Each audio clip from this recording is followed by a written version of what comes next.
Doors closing. Hi, this is Ryan Hoppy's mom, and you're listening to Happy Hour. Welcome back to Happy Hour with Ryan Hoppe.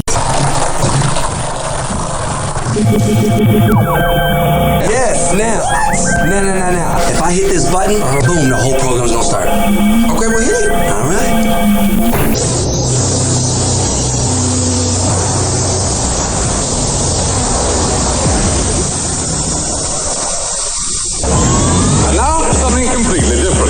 Medical. Weed every day. The following thoughts on Happy Hour represent Ryan Hoppe and Plastic. Listener discretion is advised. Live from Tampa Bay, you are tuned in to Happy Hour. He's the voice of a generation that got screwed by the baby boomers. Welcome back to Happy Hour. Happy Hour. Happy Hour. Happy Hour starts in 4, 3, 2, Happy. This is Happy Hour with Happy.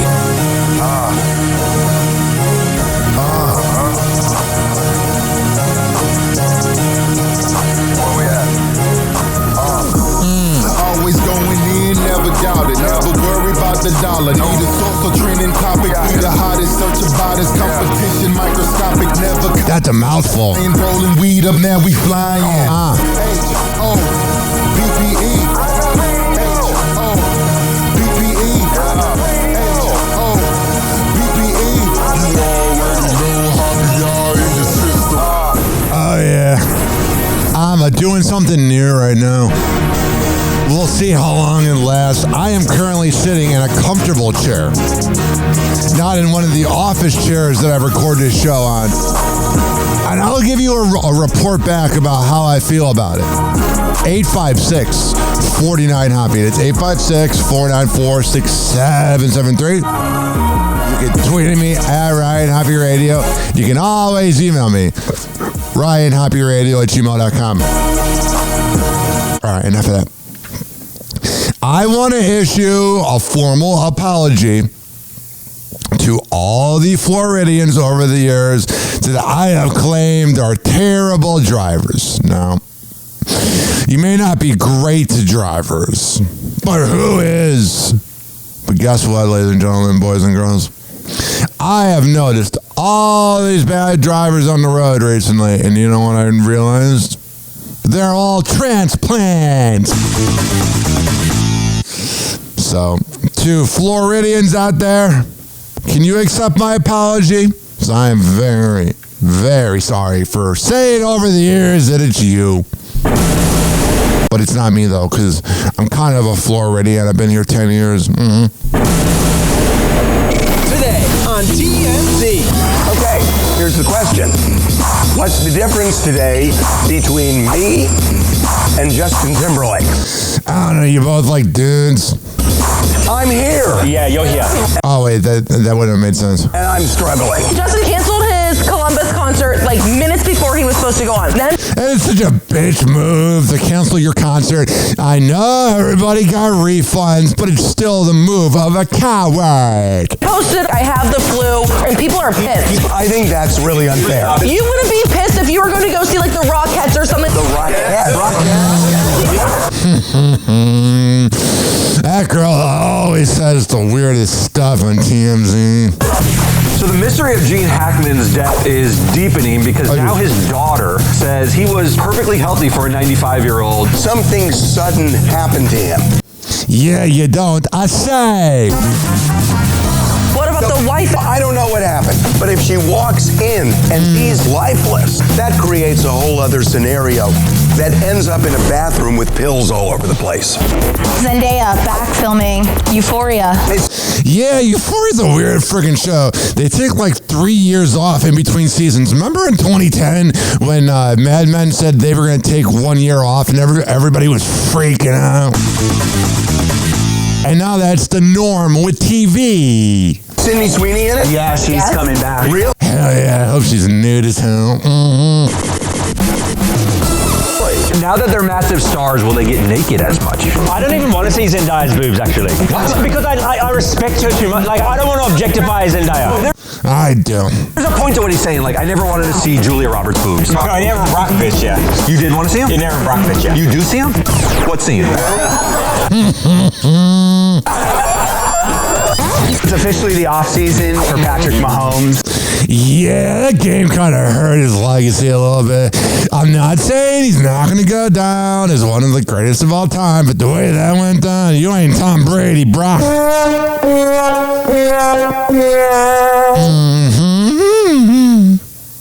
His wife posted this photo of him holding portable breast pumps with full milk. Saying work trip with your boo. Let me scroll here. I wish they would read it for the people. What if you're watching and you're blind? Work trip with my boo and he's got the goods. A real one-liner, Brandy. Breast pumps with full milk. Oh, God. What's wrong up there, big man? It makes me think of retirement. Let's say he retired. How stimulating is that? It's not supposed to be stimulating. Charlie, the idea of waking up late and having nothing to do. I get antsy on vacation after 4 days. Oh, you sound like you're in an interview. I work too hard. It's too hard on myself. Freaking love those trash bags. All right, here's the deal. We're going to come back and get this party going because it's only begun. Right after this. Happy Hour. Happy Hour. It's time for Hoppe in the morning. RyanHoppeRadio.com. Happy Hour will be right back. Whenever we're going outside, all I smell is poop. In the nuts, and we'll call it a day. As a reminder, if you don't feel like listening to this next song, you can skip over it. But Ryan Hoppe of Happy Hour takes pride in his selection, so stick around, folks.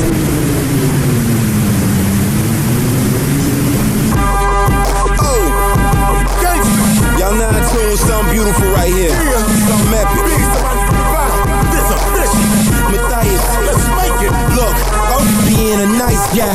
I leave that to them dudes that shoot hoops. I'd rather roll through in a new coupe with chicks that get 200 to do shoots. Rolling a shooby doobie while we listen to smooth grooves. Dude, I tried to told you I'm hot like magma and keep a mirror. I'm stashed up in the Dodge Magnum near the stash of the Magnums. Never know which one I'ma use. Right there, I got a couple people confused. Cause I never lose. Cause I never snooze. Pop shit, then I pop this shit, knock you out of your shoes. I shut down crews and rock tailor-made suits and Louis shoes. It's hard to do what I do. Son, like Evil Knievel, keep a watch face see-through. I do this for my people, selling through they screen though. My mom said I was a walking felony, cause I kept 16s in the closet like Kelly. Shot with me, sellers ain't barking at them, chickens ain't barking at them, pigs ain't searching at them, birds ain't chirping. I'm a hustler very near. My dogs ain't barking at them, chickens ain't barking at them, pigs ain't searching at them, birds ain't chirping. I'm a hustler very near. Nah, dog, I'm not a mad rapper. I'm a disgruntled MC and I teach you dudes about tussling with me. Truth is, I hate these marks. I should pull this jammy and spark and leave these rappers handicap park. And when you see your boy out, bow down or kiss the ring. With a clue about myself, I ain't worried about a thing. This is Shot City, man. Where the you from? And your chick can't go if she ain't gobbling. My partner Supreme told me flows hard on these monkeys. I hit Pro Gems and told them make my wrist chunky. Chain hung like donkey. And for them dudes who want your nickname beautiful, keep them brass on me. Homie, I'm funky like leg shots to let you know that I'm serious. When the blocks get hot, I'm in the streets bare chested. I got money invested, easy tested. My dogs ain't barking at them, chickens ain't barking at them, pigs ain't searching at them, birds ain't chirping. I'm a hustler very near. My dogs ain't barking at them, chickens ain't barking at them, pigs ain't searching at them, birds ain't chirping. You see us in this mother. This ain't the young and restless. You could say the drama like support, boy. Put your life on pause like a comma.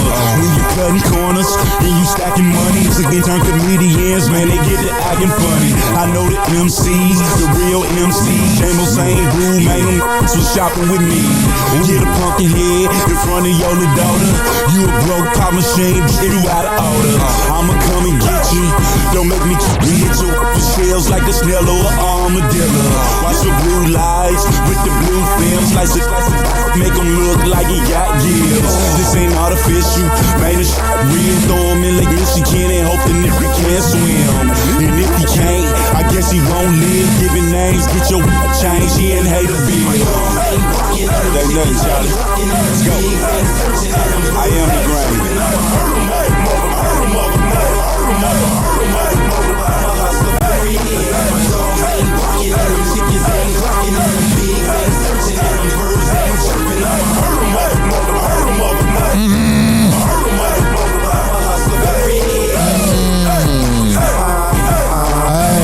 That was Vi and GLC with Herda. I got a lot of haters out there that I'll hurt not at all. Because if I'll try to hurt you, I'll end up hurting my back, which I don't want to manifest.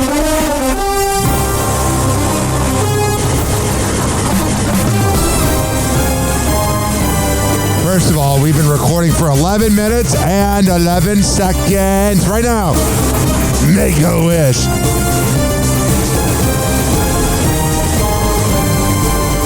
Also, by the way, ladies and gentlemen, boys and girls, it's time for some NFL news. And I couldn't quite possibly talk about the NFL without having this music playing. It's an obligation.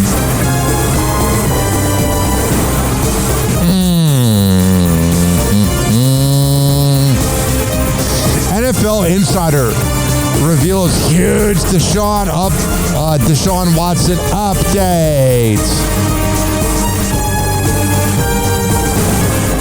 He is already likely to miss all of the 2025 season with an Achilles injury. It is unlikely Watson would usurp a younger player at the time when he gets healthy. Releasing Watson would cost the team a lot of money, making it worth more while for him to sit on the bench. Yeah, when they paid Deshaun Watson all that freaking money, you knew that was just going to go badly. You're giving essentially a rapist a lot of money. But then again, it's half sports. NFL's Ben Cleveland, who plays for the Baltimore Ravens. He's an offensive lineman. He files to divorce wife 2 weeks after DUI arrest. So that must make you wonder, when he got the DUI, if maybe he was leaving a bad date. And then here's Ben McAfee. Here he is freaking out about Canada. And then we'll play his sorry response because corporate probably got mad at him. This was at WWE Raw, and they were mad. That he was mad that the Canadians were booing the national anthem. Michael Cole, of course, Pat McAfee, my partner on Monday Night Raw, and from Friday Night SmackDown, none other than Wade Barrett. Wade, what a night that could change your career forever. Yeah, undoubtedly. A ton of pressure on all the competitors tonight. Everyone wants to get themselves to WrestleMania, but you got to stay healthy and win tonight. These are the most stacked elimination chambers that the WWE has ever had. Kind of sucks that it's in the terrible country of Canada. The announcers next to him are like, oh boy.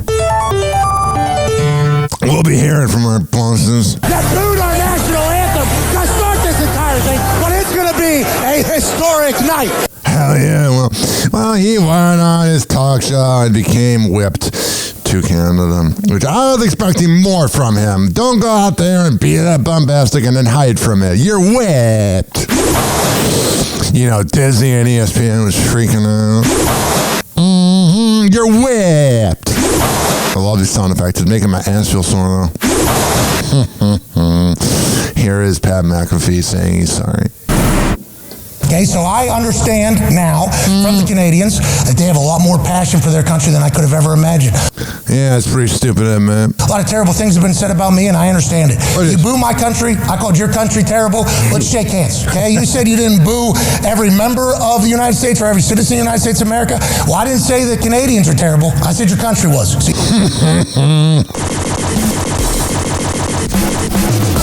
So you got this freaking smarmy energy about them that they just think that they're better than you and whatever. And you're like, you're Canada.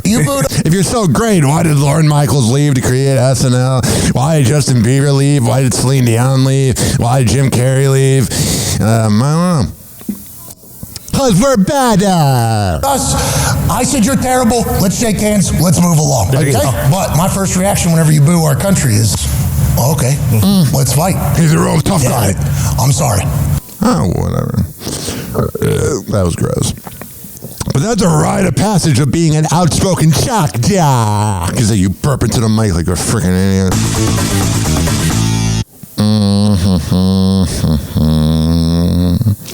Nicolas Cage's ex, Christina Fulton. I'm heartbroken as a mother, but my son and my ex will pay. Oh yeah, bringing family drama to the public. Mother of the year. I don't care how bad they are. Nicolas Cage's ex is devastated, saying being forced to take legal action against her son's alleged attack on her has her heartbroken as a mother. Hey Christina, how are you? Hi, how are you? I'm good. I wanted to ask you, is it tough having to be back in court, you know, about your son again? I mean, what's the outcome that you're hoping for today?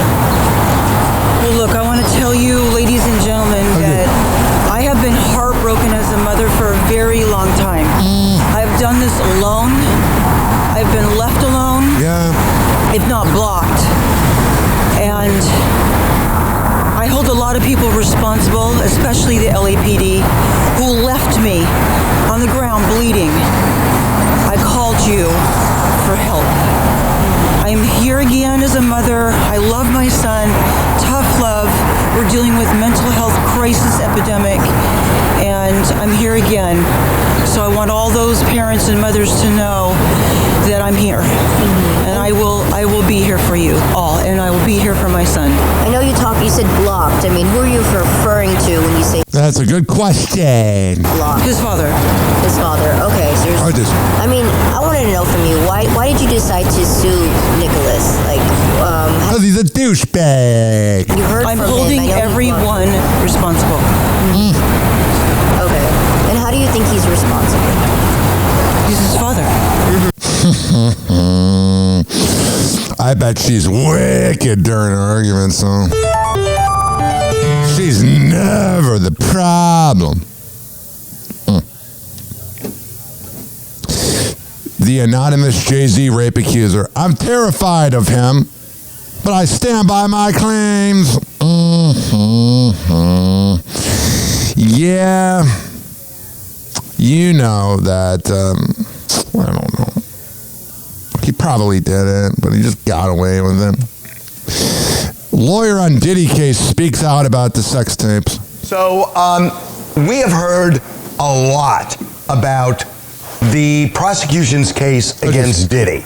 And we've heard news conferences, we've seen raids, we have heard what the federal government has. And one of the things one of the things they talked about right out off the jump was they seized tapes. And a lot of people thought, oh my God, there are celebrities on these tapes involving freak-offs. Right. Well, we've heard allegations about other celebrities connected to Diddy. But the people on Diddy's side say, we're getting things all mixed up here. I don't know why I feel like Diddy's going to get off. And she, like he always has, blames the media. Right. She being Tenny Garagos, who is one of the attorneys representing Diddy in the federal indictment in the criminal case against. It's got to be weird defending Diddy, man. You know what I mean? You just know that he probably did. Against him. And she sat down with Harvey and Mark Garagos for their Two Angry Men podcast. Yes, Tenny is Mark's daughter, but This is the questioning. You got into talking about what Diddy's defense was going to be. I got to tell you, before we asked a single question, this is what she wanted to say. I think that the public and the media have gotten nearly every fact wrong about what the prosecution's case is here. Oh, she's so freaking cute, man. So I just want to take one issue with that. You know, there's no minors, there's no celebrity sex tapes. You know, the civil lawsuits here are not driving the allegations that we're defending against, but it is driving the vitriol against him in the media. This kind of created a life of its own, that they had seized videos of the freak-offs, and it kind of spun into who's on those tapes. And Hollywood became unusually silent. Yeah,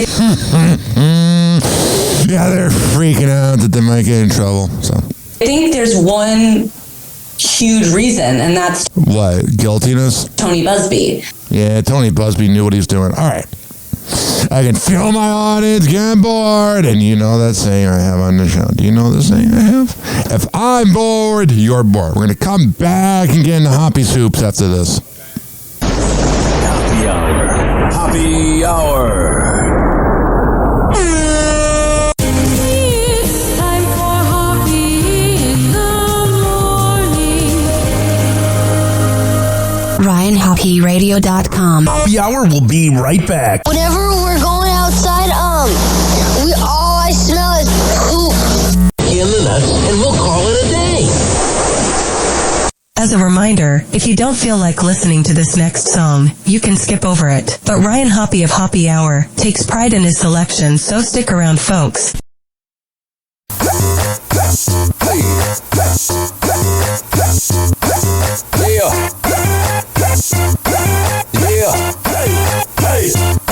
We got the remix, we got the flow, we got them getting down on the floor.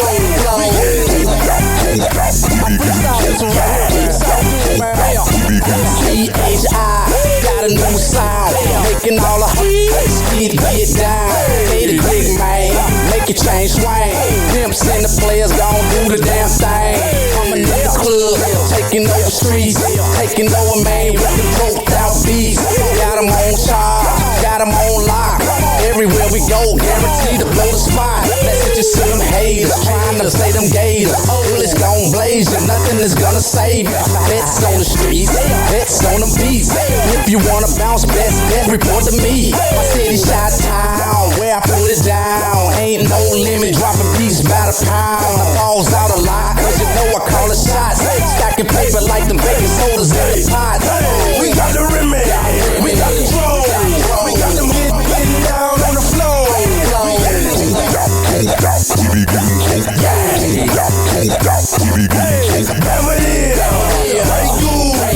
Hey, shawty, let me see you get loose.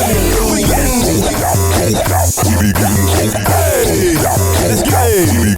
Papa was strong with a mean lean. Slim tilted and representing my home team. Super ugly with stack of money, it's a Gator King. By the bar, commission pimping, it's a Gator team. Tell them how we do it, Joe. Gator ones, rims, spinning, and I ain't even driving, I'm just parking lot pimping. Slide off in the club, feeling manish in them tipsy, so fresh, so clean.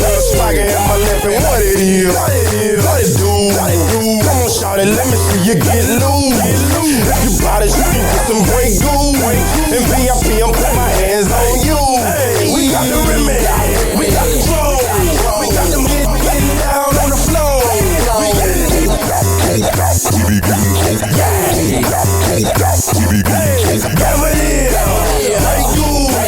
Hey, shawty, let me see you get loose.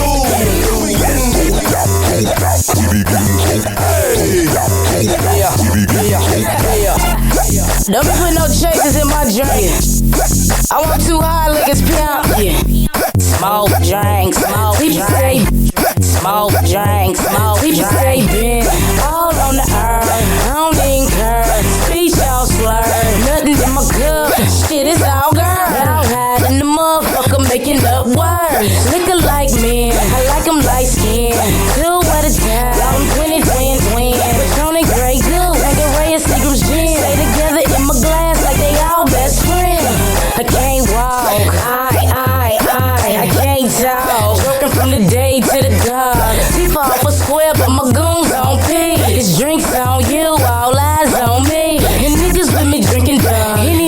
Remy Ma. Party going down now. When we kick it hard. Niggas get they smoke down. They be getting choked out. Mix it with some liquor, nigga. We be getting droked out.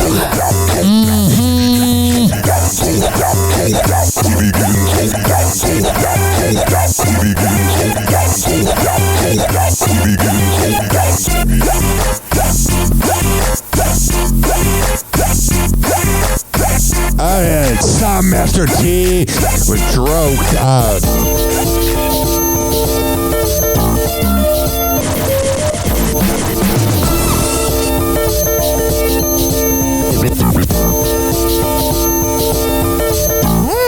Happy Hour will be right back. Happy Hour will be right back. Oh yeah. This following segment has been brought to you by the best Delta 8 CBD honey around. Daisy Beezy Honey at daisybeezyhoney.com. It comes in the form of a lollipop, the lollipop, the wrapper, a honey stick, or a jar of honey. However the hell you want to get high, go to daisybeezyhoney.com. And at checkout, use promo code HOPPE to save 20%. This is also being brought to you by Fortify.com. FORTIFEYE.com. When I tell you it's the best pre- and post-workout around, I'm a man of my words. Go to Fortify.com. And at checkout, use promo code Ryan20. All right, we're going to come back on Happy Hour and keep this party going. So let's hear from Hammer and Hank. And you can hear the Hammer and Hank show on this podcast feed by typing in HAMMERIN Hank. And there's a Hammer and Hank show playlist on Spotify. Hello again, it's your favorite San Francisco DJ, Hammer and Hank. I may look normal, but the truth is, I have a condition known as autism.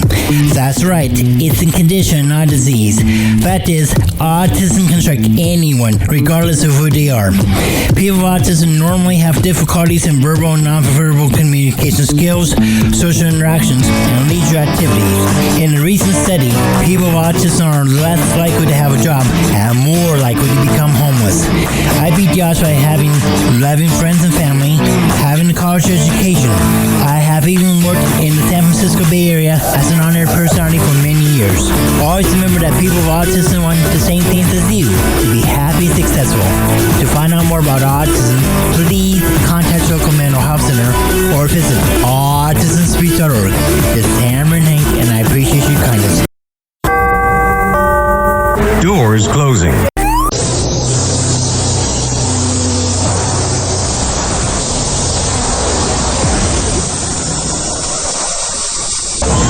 And now, something completely different. It's time for Hoppe in the morning. It's Happy Hour.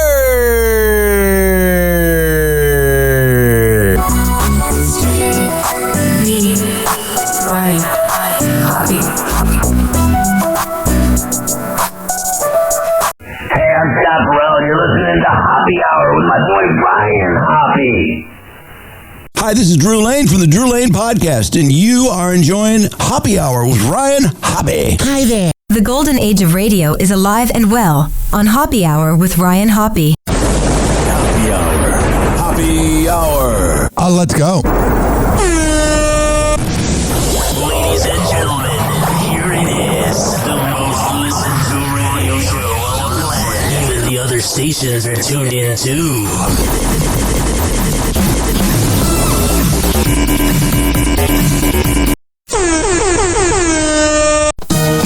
Yeah. Yo. What up? Yo, Tommy, look the Happy Hour. Yeah. Worldwide podcast. Tune in for the scoop, celeb, gossip, and man. Oh, sure. Ryan Hoppe on the mic. Kicking off the night. Got it. Talking about the love, the news, keeping it tight. 85 609 476773. That's the number. You just call the show, set your mind free. So wild tales, ain't no rest in the world syndicated. Hoppe is the best. Happy Hour's live from coast to coast. Turn the volume up. Praise and toast. 856 The city lights glowing. 49 Hoppe. We celebrate the It's 856-494-6773. You can tweet at me at Ryan Hoppe Radio. You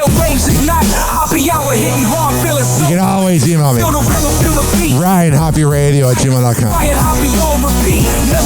That's me.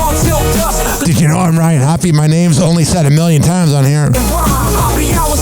Oh, sure. Turn the volume up.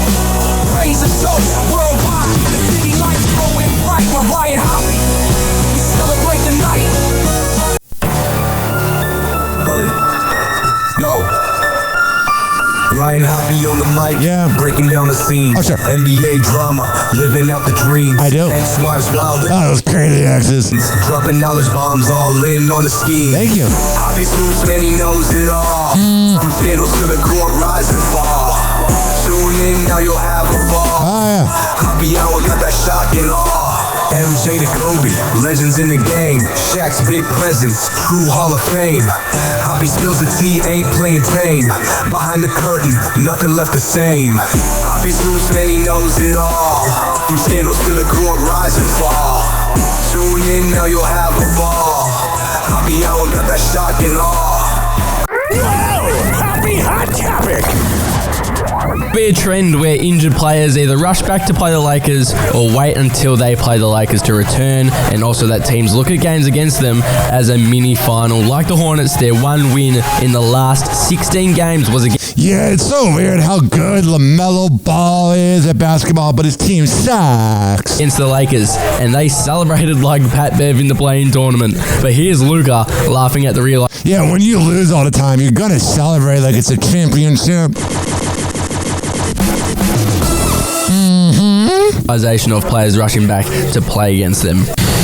It's not that like your team in Dallas wasn't known around the league because of the talent that you and Kyrie and the rest of the guys had, but Lakers seem to be a team with a bigger target on their backs, just becoming a team that the opponents circle on the calendar. Have you gotten a sense of that so far? How you're going to kind of get your other team's best shot?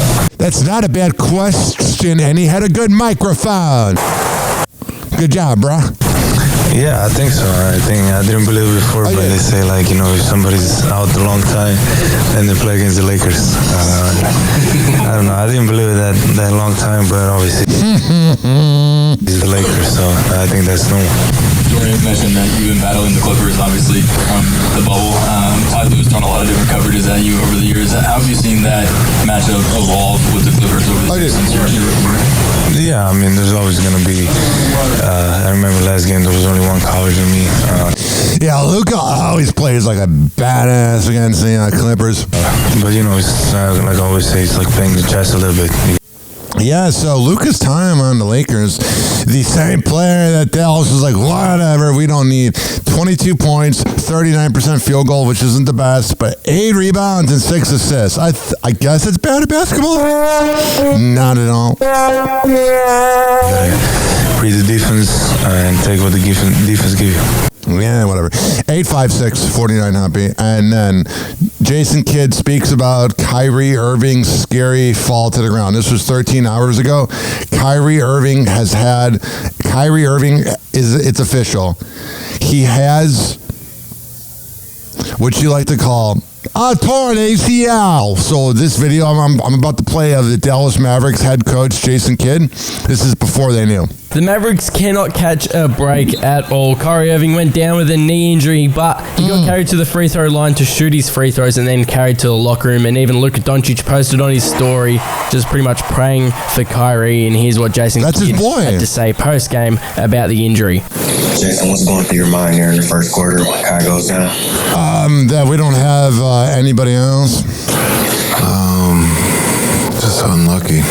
Hope that he's healthy. It's not serious, but just the injuries that we've had this season. Guys are trying to hold it together to get other bodies back. He sounds like a defeated man. And it just seems every time we're getting close to get someone back, someone goes down. And tonight both Hardy and Kai go down, and so we're running out of bodies here. But it's not good. Guys keep fighting. What does it say about him and who he is that he insisted to stay in there and shoot the free throws?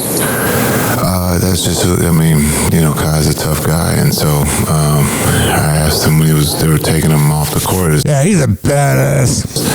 Are you good? If you leave without shooting, you're ruled out. So they took him to the free throw line, shot the free throws, and then we got him out. You just talked about it a little bit, but how tough is it mentally, for you guys to keep fighting and stay in it, and then something like this? How tough? Most stupid question. These stupid nerdy ass reporters. Got him out. You just talked about it a little bit, but how tough is it mentally? How tough is it mentally to lose your best player on a team? Oh, it's so easy. What a dumb question. For you guys to keep fighting and stay in it, and then something like this. What does it feel like when you win? It happens. Yeah, it's the character of that group in there. They're going to fight to the end. We're going to continue to keep developing, and no matter who's in the jersey, we're going to go out there to try to find a way to win. Losing kind of takes some of the juice out of the game. Yeah, you don't say. Losing the Hall of Famer. Especially with the starters. You don't win that group score at 10 points. It's just kind of unusual. Yeah, I think, I think everybody's seeing Kai in the locker room, probably took, someone out of their sails, their leader, playing there. So, but I thought the guys responded in the fourth quarter, and now with knowing Kai's out, we got next man up. Yeah, they're screwed. At least they have this going on. The Dallas Mavericks raised ticket prices by 9%.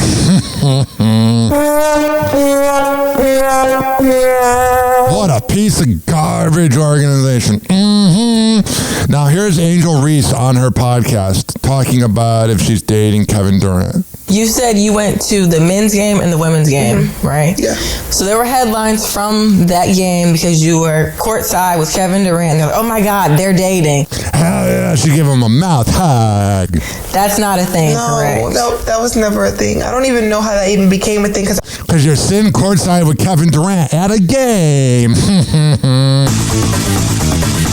I sat next to somebody. My friend was sitting next to Steph. So I don't... Who's married. So they're not... Yeah, but we all know there's a little bit of infidelity that goes amongst the Curry family. I don't even get that. So people always... I don't know where that even came from. I don't know. You were sitting next to Kevin Durant at the game, and you're looking pretty cozy. Katie has literally been my favorite player since I was literally a kid. I actually feel so old thinking about the word kid, I was like a teenager when we knew him. And is still my favorite player. Because he's from the DMV. Yeah, he's from the DMV. I love his mom. Hell yeah. She comes out and supports the games. So yeah, that was dead. I don't even know. You know his mom? Did you go home for Thanksgiving dinner? I'm kidding. Not dating. Yeah. Because if we see you with someone, we're going to assume you're not dating them. 95% of the time. She's naughty behind closed doors. She looks like Sid the Sloth. Let me say 98. 95. I'm going to say 95. 95. Whatever. And then last night, Chris LeVert steals the ball and scores a game-winning layup against the Memphis Grizzlies that have had 3 game winners on them in the last 3 games. 8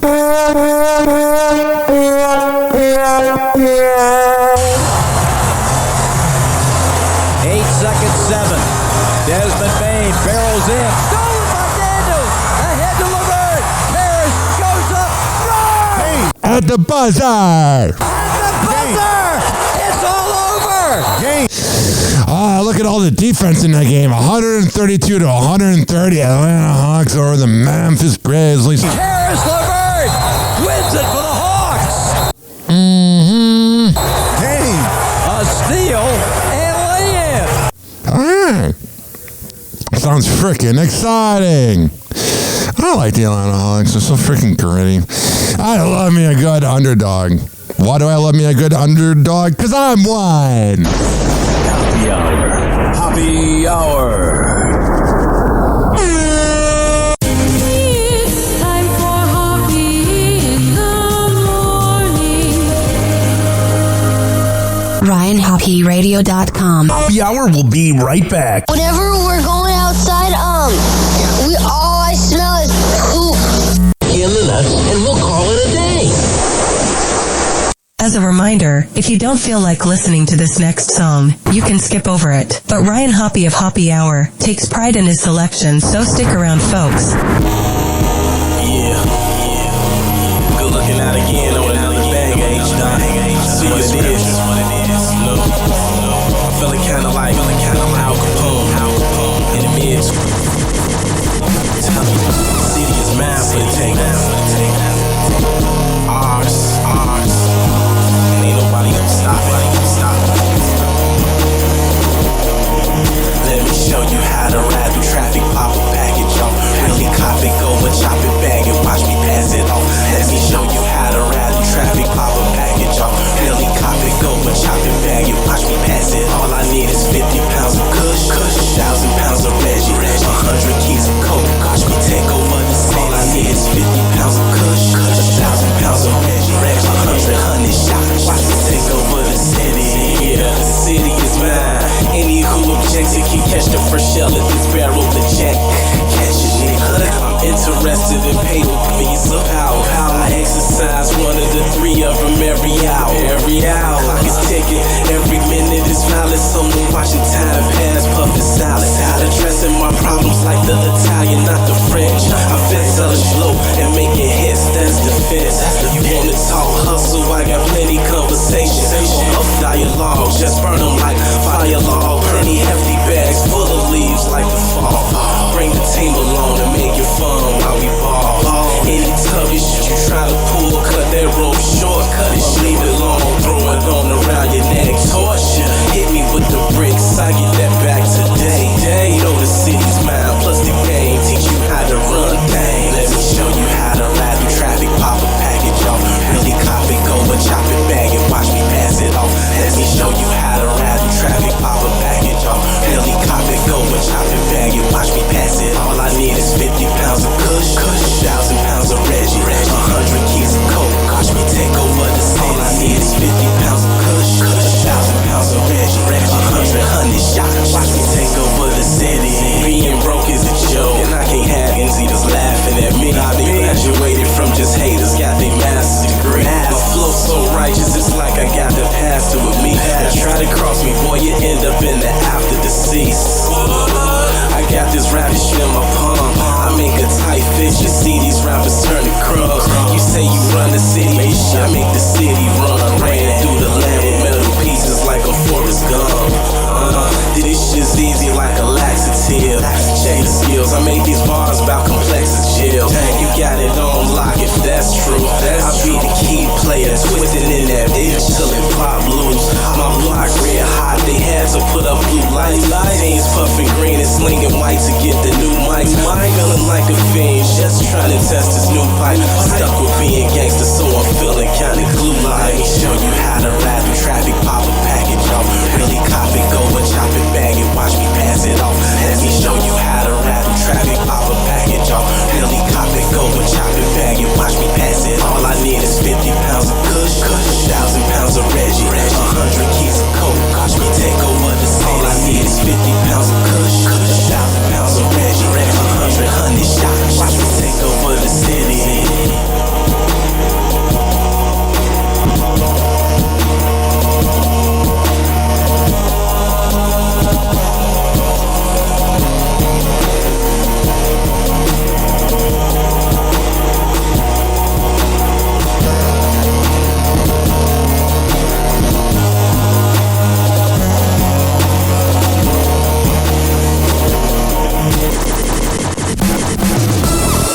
Happy Hour will be right back. Oh, yeah. This following segment has been brought to you by counselingoncall.net. When I tell you it's the best place to get help with your mental health, I'm a man of my words. I went there today. I talked to my guy, Jay, and he really helped me out. If you live in Florida or Maryland, and you need help with your mental health, go there. But if you live in the other 48 states or the many countries that listen to us, there's such websites as Psychology Today and Google. You can always even talk to me, okay? This is also being brought to you by WestChasePrinting.com, the best printing company in all the Bay Area. On that invoice, tell them I sent you. Rich Keeley, Master Barbershop at richkbarber.com. When I tell you that he's the best barber around, a man of my words, 4545 West Kennedy Boulevard. But you can't just show up and go, hey, Rich, can I get a haircut? No, sign up at richkbarber.com and save $10. And finally, Amir, Academy of Martial Arts at AmirAcademy.com, 2700 22nd Street North, and that's in St. Petersburg. All right, we're going to come back on Happy Hour and keep this party going. But let's hear from Hammer and Hank.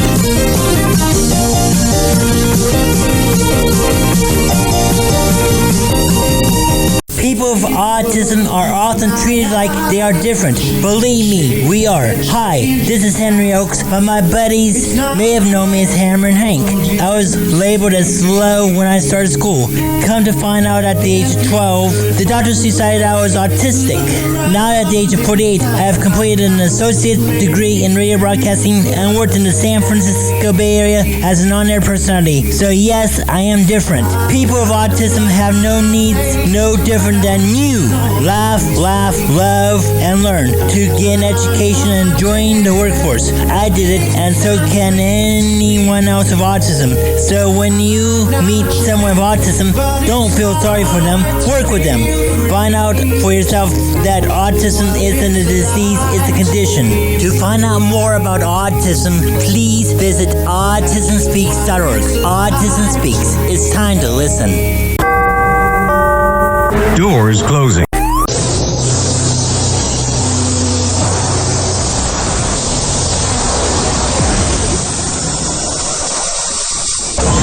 And now, something completely different. It's time for Hoppe in the morning. It's Hoppe Hour.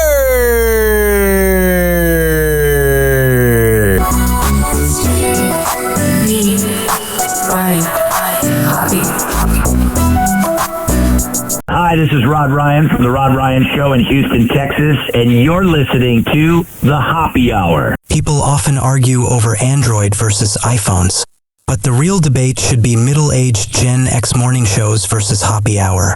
Guess who wins? We will let you decide. Welcome back to Hoppe Hour with Ryan Hoppe. Hoppe Hour. Hoppe Hour. Ladies and gentlemen, here it is, the most listened to radio show on the planet. Even the other stations are tuned in too.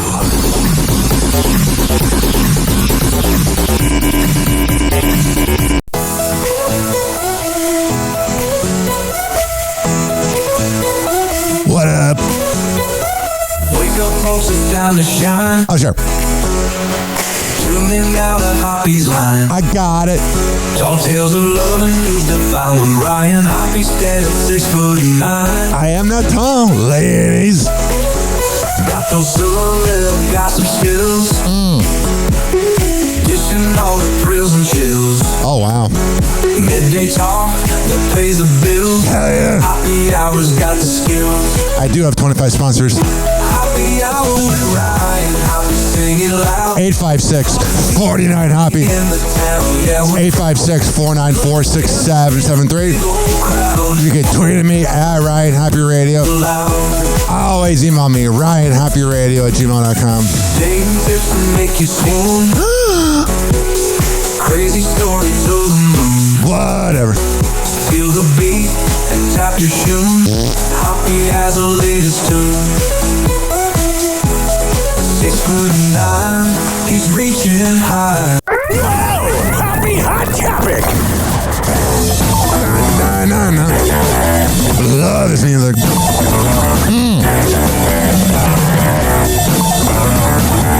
Welcome to TMZ Live. Harvey Levin here. I'm Alex Michelson, filling in for Charles on loan from Fox 11 Los Angeles. On loan? On loan, I guess. I don't know. Good to be with you, Harvey.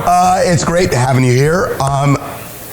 I am fascinated by the mystery around Gene Hackman's death. It is a tragic, tragic death. Yeah, it's kind of weird. Like, you live this life, we make all these classic movies, and then you die like this. Oh, he was 95. Just the circumstances. Yeah, his wife and dog dying is the real freaky part. There's something about it I don't like.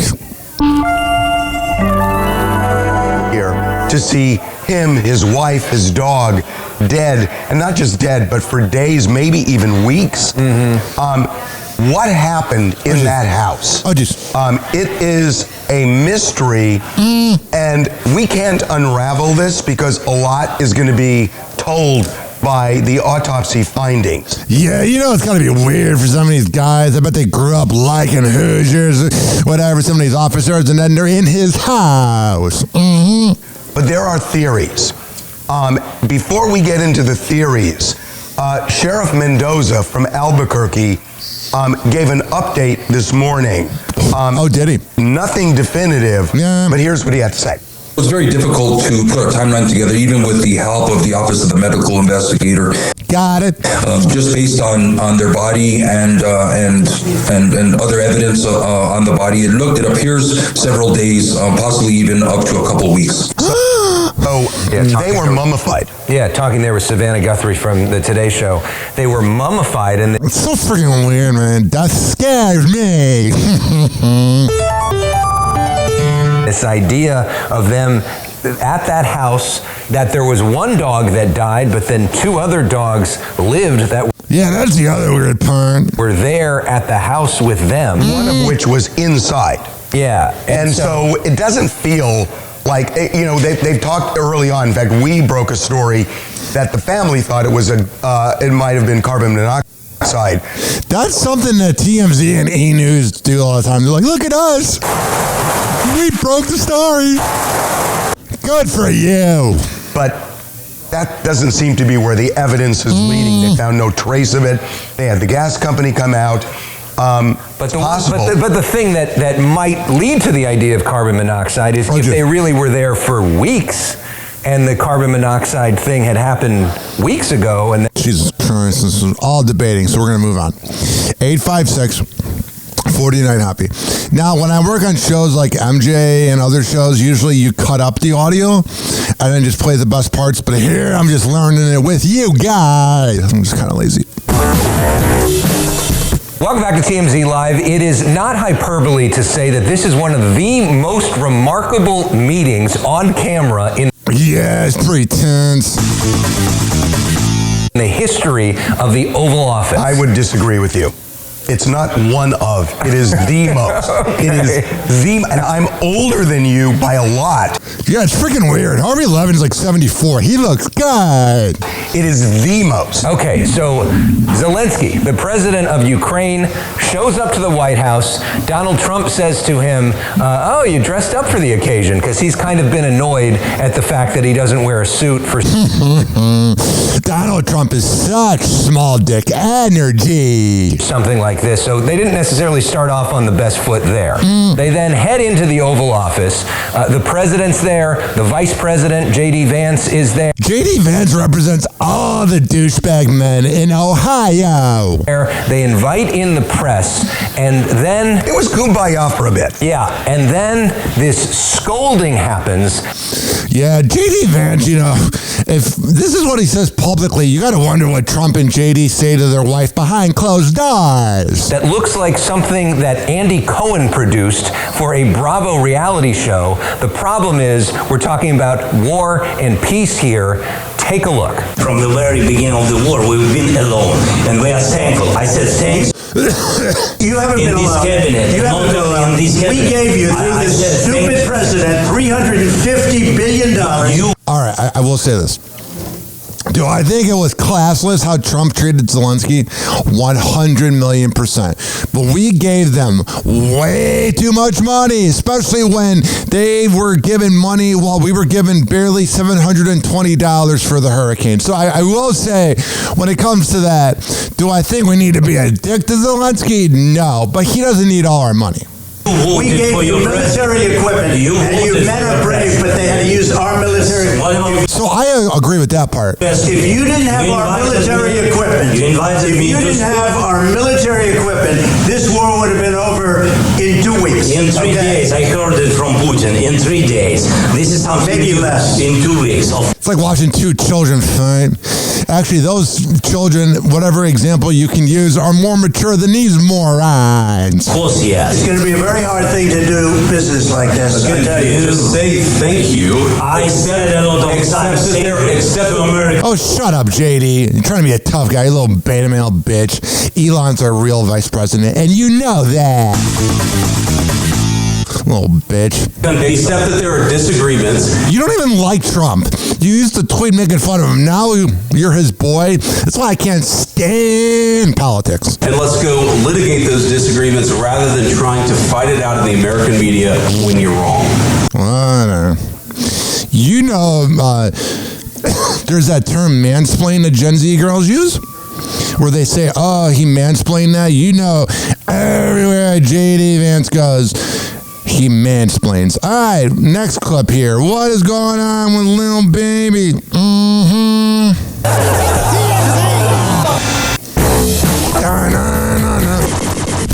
Welcome back to MZ Live. An update on a story we first talked about yesterday involving Lil Baby, the rapper who is from Atlanta, went back to his hometown to... Yeah, you know, whenever you visit the hometown that you committed crime and you have the cops watching you.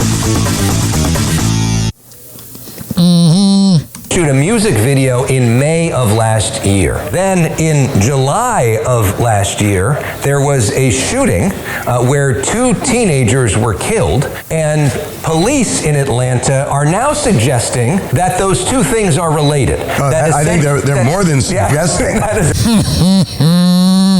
I freaking love Harvey. They're laying it at Lil Baby's doorstep. Essentially saying that he went to a neighborhood where he knew there was gang violence. It created even more gang violence. Yeah, he probably was trying to get some real gang energy on his song, yo, yo, yo, yo, yo, yo. Which resulted in the death of these kids. Take a look at what law enforcement they're saying. Lamont Freeman was allowed to be a 13-year-old for 27 minutes before gang violence ultimately took his life. And cowardly acts of an Atlanta-based rapper that decided to go over into a rival gang stronghold. Yeah, Lil Baby does seem like a little bitch. I mean, his name's Lil Baby, for Christ's sake. And shoot a music video in a place that he knew he should not have been.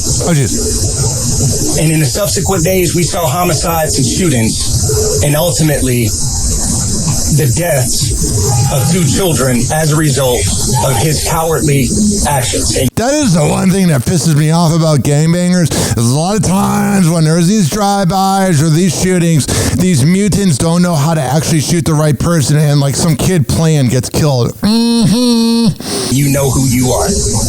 And I tell you that this team will work relentlessly to hold you and the persons that you are affiliated with responsible for those actions. I gotta say, when you listen to the police chief, he is clearly saying that Lil Baby is a suspect. Of course he is. He's a Lil Baby. He's a dummy. Who could be charged for these murders. I mean, how else do you interpret that if he's saying, I assure you, you will be held accountable? He's holding a news conference. You know, it's almost like, you know, we've seen situations where a singer goes to a mall and causes a riot, and they've actually tried to charge the singer. But to say Lil Baby would intentionally put himself in the harm's way of bullets is kind of crazy, and that's what his attorney... Yeah, the cops are trying to arrest him because they're dickheads. These are, you know, sharpening back.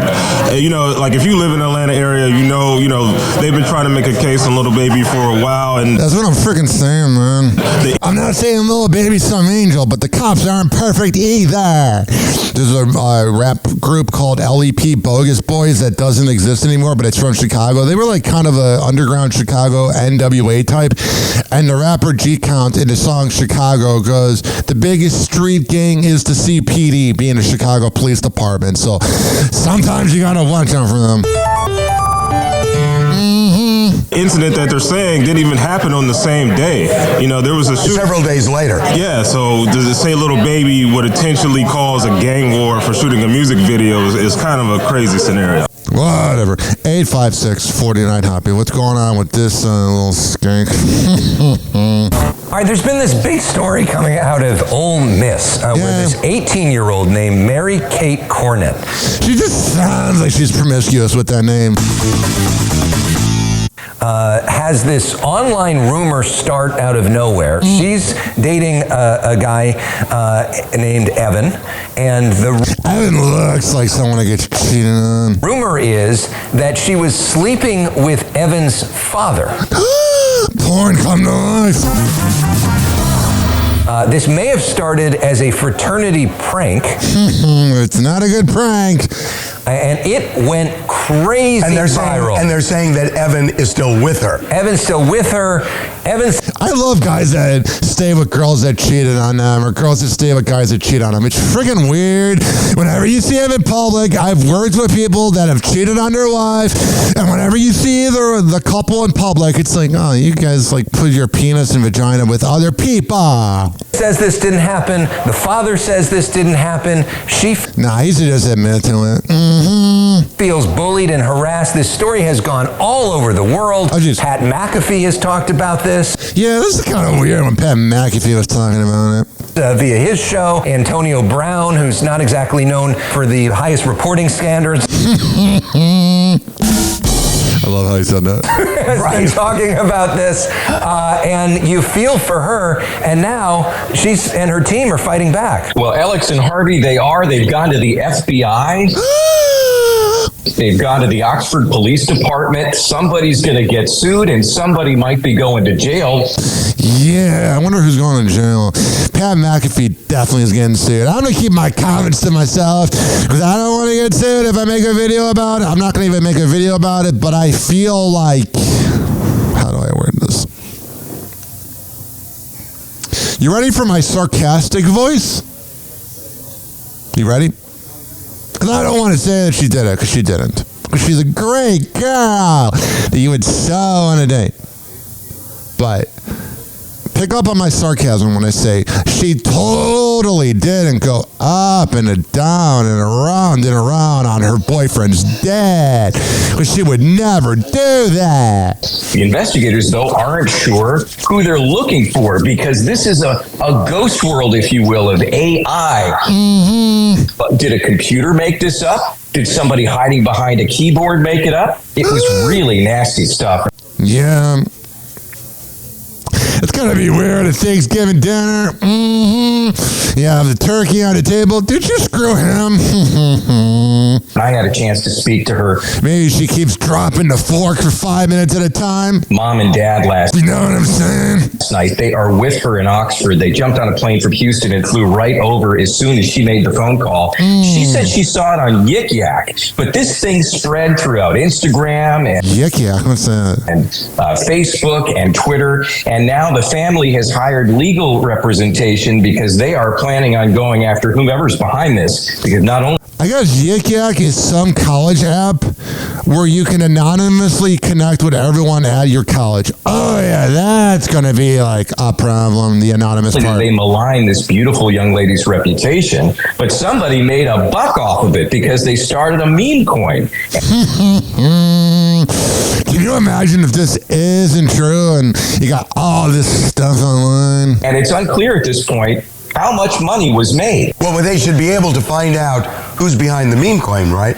Yeah, you would hope. Well, you would think so. The FBI is now apparently working with the United States Secret Service and their Electronic Crimes Task Force on this. We got a hold of the police report yesterday, which was given to us by Justin, her father. She's so freaking young looking. Like, I know she's 18, but my God. Said, look, I've just ripped up. My daughter's 18. She's beautiful. This has just ruined her freshman year. Yeah, it can't be good on the, campus. And then there's this young man, Evan.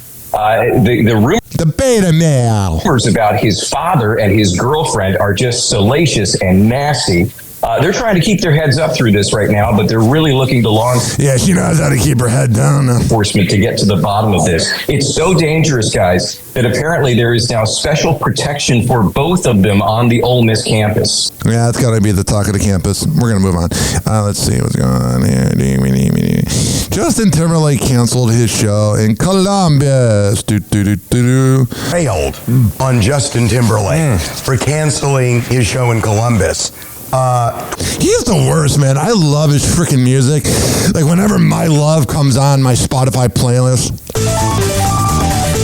it pumps me in. 12 minutes before he was supposed to. That, or Until the End of Time, or Sexy Back's okay, but My Love is the banger. Go on. And the second time he's canceled a show in Columbus. In Columbus. Yeah. So he's saying he had the flu. And I was saying to her, why would you not believe that? And she was just not having it. And she said, he should have canceled earlier. But it's like, if you have the flu, you want to, I've lost my voice this week. And I'm trying. And I wasn't sure if I was even going to be able to do this today. But you try until you can. That girl's so freaking cute. I'm serious. You try until the last minute when you can't. And here's the thing, Harvey. He did try because, he did this whole dress rehearsal. Apparently, he struggled to even get through that. Oh my God, poor Justin. He is very apologetic in his grow up post, saying that, he is going to give everybody refunds. Whatever.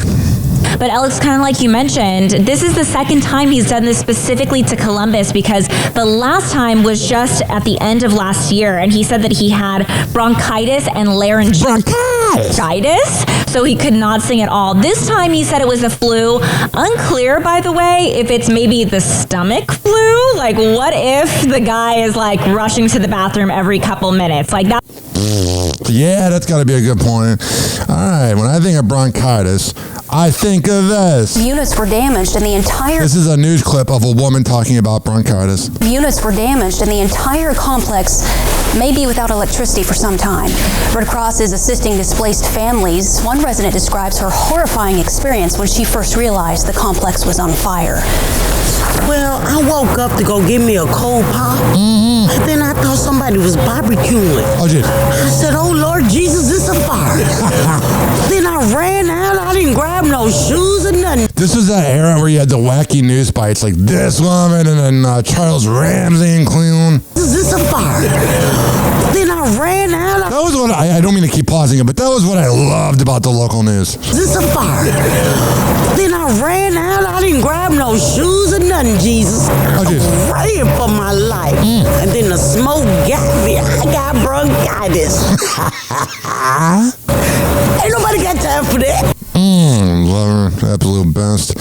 Next on today's TMZ, let me see here. 856-49-HOPPY. That's 856-494-6773. We've already talked about Diddy's lawyer. We already talked about that dirty, rotten bitch known as Casey Anthony, who I made a video about. Let's do this. The 97th Oscars, all about revenge. Yeah. Like, the ratings were okay. Like, I'll have to see. Let me see if they came out. Like, I know they were okay, but, there's a report that 25% of Americans don't care about it. And I think it's just because celebrities live in the world. Oh, the ratings are out. It had 18 million people, down from 2024, down 7% from last year. Yeah, so that's the official news that came out 4 hours ago with the Nielsen ratings. Yeah, I think people are just sick and tired of these originally douchebags thinking that they're better than us. Sorry, it wasn't really all about revenge. It would have been more interesting if it was all about revenge. Would have been, look, this happens every year. People tune in for the Oscars. I don't know what they're expecting. They want more excitement. It just isn't an exciting show. Yeah, especially when you got these douchebag actors talking over and over. And I'm going to end the show by playing the Adrian Brody clip because I don't want to bore my audience. Will Smith thing was exciting. Yes, unless you have someone go up and assault someone else, then it's not really all that exciting. But we didn't have an assault last night. What we did have was Halle Berry getting her kiss back, as the kids might say.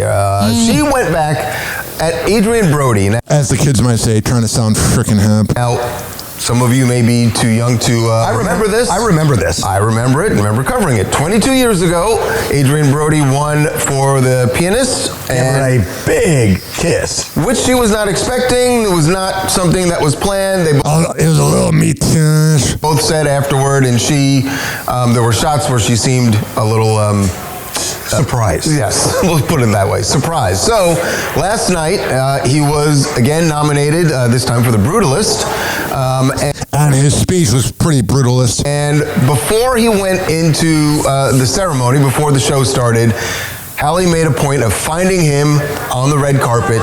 That's his girlfriend, the blonde, standing there. She starts kissing him. Georgina Chapman. So the girlfriend's like, stop! Did sort of look at her. Even though he cheats on me all the time. And say, sorry, I gotta get him back. But she didn't get him back. You see her smiling. Yeah, so it's not the same threesome time level of what he did. No. Now. Yeah, his was forceful. All right, here is Conan's joke about Drake. That was pretty freaking funny, if you ask me.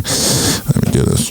Because Conan O'Brien, what I thought when I watched it, I thought he did a good job. It is I thought he did a good job too.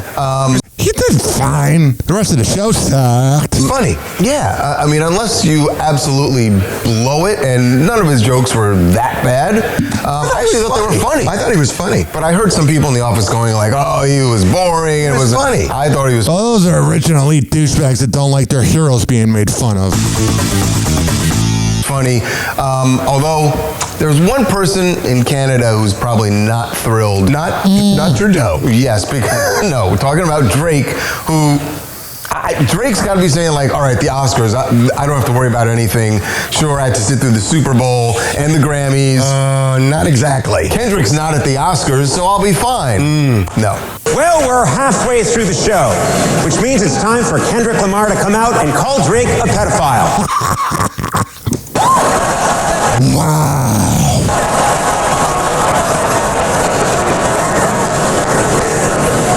Don't worry, I'm lawyered up. Anyway.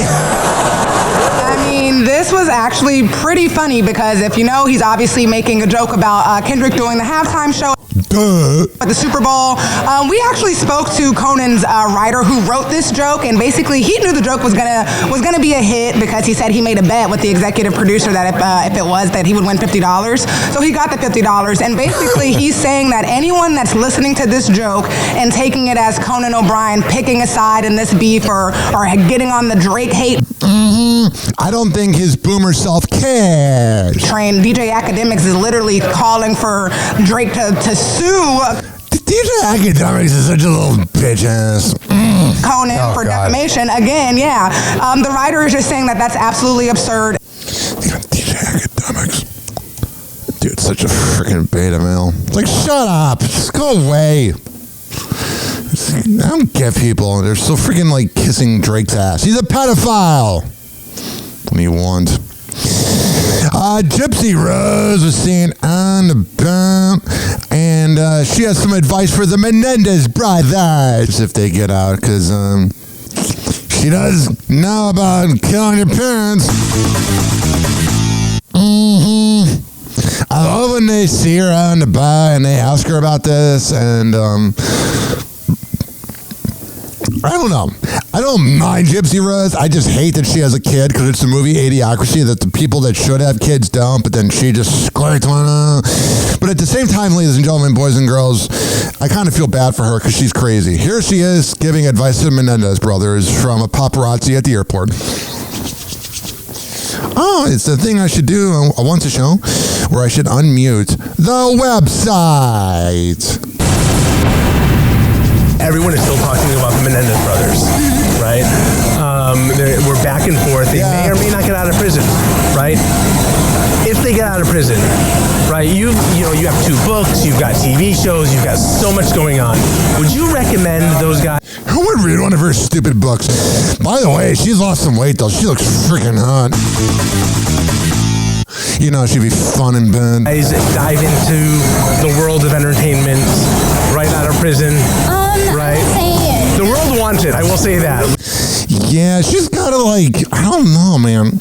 I wonder how she feels about killing her mom. You want it. The world wants it, but I will say the one thing that I kind of wish I did was take time away from the media when I first came out of prison and give myself time to adjust. I didn't Yeah, she went right into TLC. do that, And got exploited. I got overwhelmed by it. Got it. It's a lot to handle. So I would say if you ever do get released, take a break. Really All right, take a break of, I don't know. The celebrity news reporters need to get better microphones. It's freaking weird, man. It's freaking weird. What are you doing? That's what you want it to sound like? How does a TikToker who's interviewing people on the street / doing pranks, how does he have a better microphone than the paparazzi? Put a microphone in her face. Happy Hot Topic! Trump and his allies spent the weekend blaming Ukraine's President Zelensky for that Oval Office catastrophe. No, it was them that was contentious. And are now reportedly demanding a public apology. I have been told by... That's such a bitch-ass move. I thought the Republicans were supposed to be, alpha males. There was one time I got kicked in the balls in 4th grade, and the principal made the bully say sorry to me, and I didn't even want to hear it. Trump, dude, if he's not sorry, why do you want to hear it? It's his narcissism and probably being a sociopath and borderline psychopath is you got to say sorry to me. But if someone's not sorry, why would you want the fake sorry? Senior official here that nothing's going to happen with this minerals deal until Zelensky goes in front of cameras and makes an explicit public apology for the way that he behaved himself. Body language expert Caroline Goiter believes the whole mess could have been avoided if Zelensky had used an interpreter. I don't think President Zelensky, under that pressure, should have relied on his English. I think it wasn't up to the levels of diplomacy. Yeah, that's a pretty good point. Yeah, and it also would have maybe just given everybody a beat, right? To take a breath, think about, An interpreter would have allowed everybody to have a pause. Yeah, I don't know why he went in without backup. The room would have felt more controlled. Afterwards, Zelensky traveled to London, where he was embraced by Europe's leaders and met with one of Trump's favorites, King Charles. That seems to be enraging President Trump even more. America will not put up with it for much longer, he says today. This guy doesn't want there to be peace. I just think he should be more appreciative. Have you said thank you once? J.D. Vance felt the wrath of... Oh, shut up, dude. Freaking bitch. Zelensky supporters. Right? He reminds me of every douchebag Rover's Morning Glory listener in Ohio. As he traveled to Vermont for a skiing vacation with his family. Protesters lined the roads with some yelling at him to go ski in Russia.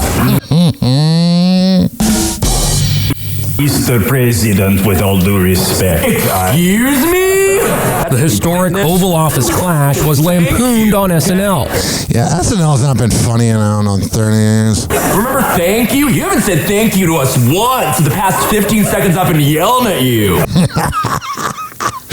That was pretty funny. By the way, I wonder what it's like for Elon or Trump when they're watching it to know that they're being made fun of. And there's Mike Myers as Elon with the chainsaw. And Elon Musk is hitting back today for the way he was portrayed. I love how Elon does goofy things and then he's like, no one can make fun of me. Donald, what are you doing in my office? You know I'm the president now, right? I'm kidding. Musk. Wow, that's actually a pretty good impersonation. Slammed the show as far-left propaganda. And you know what you are? Far-right propaganda, you piece of crap. You're not innocent. Here is Chicago Mayor Rahm Emanuel, who Chicago's had a lot of issues since he's left office with a Beetlejuice mayor known as Lori Lightfoot, and then this garbage dump known as Brandon Johnson.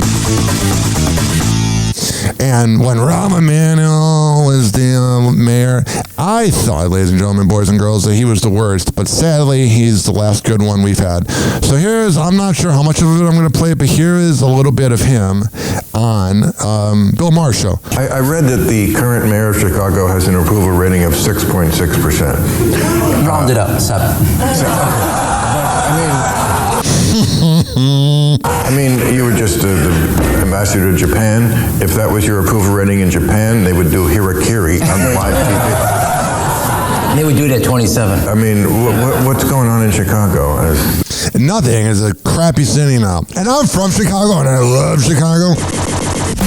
But not anymore. Look, I mean, we were talking about this a little earlier. I mean, you have also the mayor of New York not doing well. Obviously, other things also here in Los Angeles not doing well, the mayor here. Look, and then you got mayors, like the mayor of San Francisco and other cities that are doing well. So I would say, look, there is a general rule. I had this when I was mayor. Safe streets, strong schools, stable finances. Yeah, but that wasn't happening, bro. Let's not rewrite the past here. Focus on those three things and your city's going to be fine. We've gone through 5 years where people became way too permissive of culture.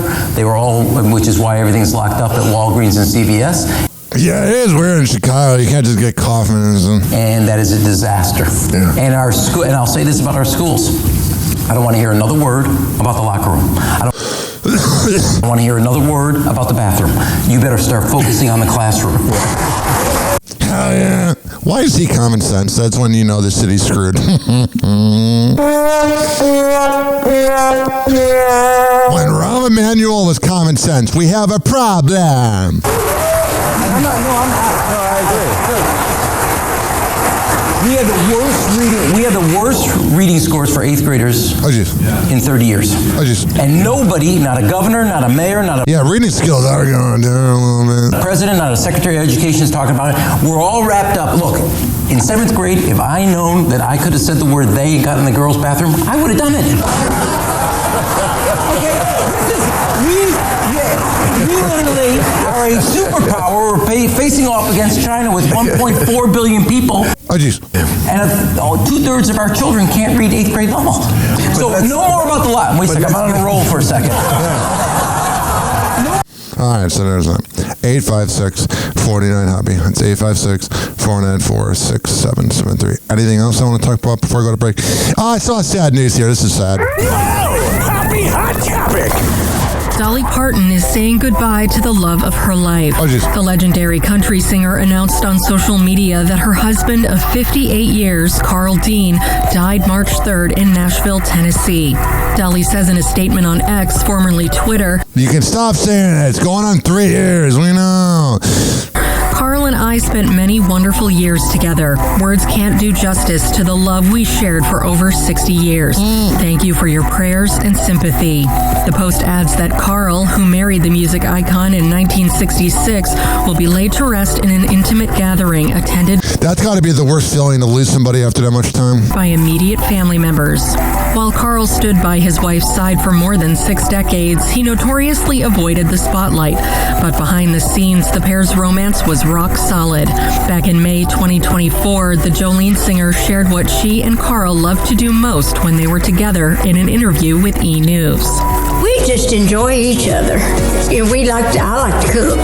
And so one of the things that we like to do, not necessarily a date night, we have a lot of date days, and we have our little RV, and we like to travel around, going down and get some food, or I'll make a picnic, and we go. Hell yeah. You know you want a wife for them. She's definitely wifey material. Down to the river and, have a picnic and just kind of ride around and do our little things. If Gen Z girls were to be more like her, men would be better off. Happy Hour. Happy Hour. It's time for Hoppy in the morning. RyanHoppyRadio.com. Happy Hour will be right back. Whenever we're going outside, all I smell is poop. In the nuts, and we'll call it a day. As a reminder, if you don't feel like listening to this next song, you can skip over it. But Ryan Hoppy of Hoppy Hour takes pride in his selection, so stick around, folks. Slide down the block, slide down the man, slide down to the mob, big ass wheels, yeah. Hollywood, Hollywood, Hollywood, yeah. Hollywood, Hollywood, Hollywood, yeah. Hollywood, Hollywood, Hollywood, yeah. Hollywood, Hollywood, Hollywood,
Happy Hour will be right back.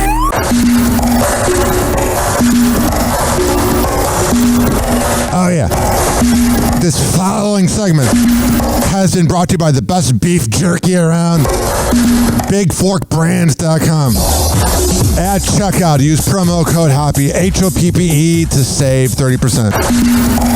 Also, check out Strange Cloudz at Clearwater, 2222 Main Street.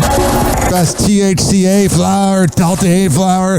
They got pens, vapes, bongs, bowls, collar, crate, mushrooms. Whatever the hell you need, go to Strange Cloudz at Clearwater, 2222 Main Street in Clearwater, and tell them I sent you.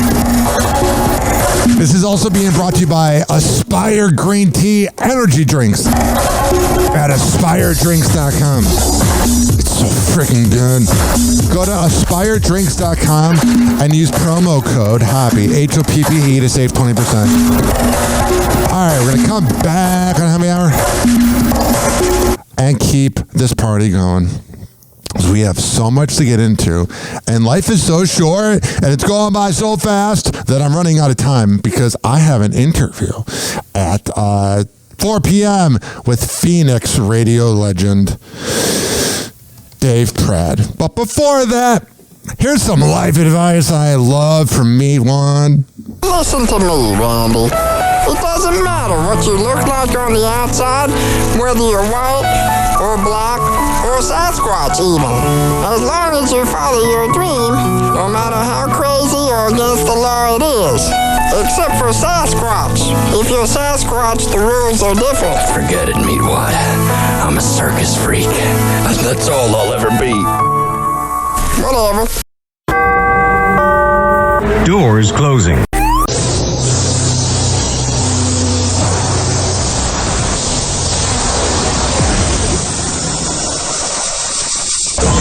And now, something completely different. It's time for Hoppe in the morning.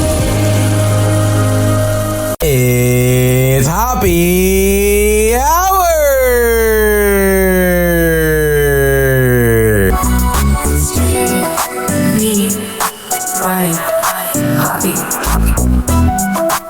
Hey, this is Fish Calloway, and you are listening to my best friend Ryan Hoppe. He taught me who the hell writes this? Who writes this? Did he write this? Why would he write this? It's Happy Hour with Ryan Hoppe. Hey, this is Frank Kramer from the Heidi and Frank Show on 95.5 KLOS in Los Angeles, and you are listening to Happy Hour with Ryan Hoppe. Please don't be offended. He's sorry in advance. Happy Hour. Happy Hour.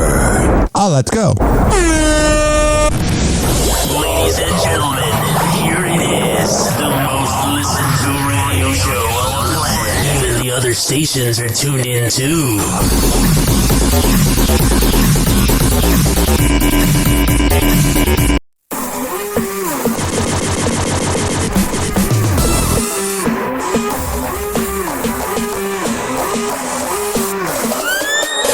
Morning buzz with the Happy Hour handle.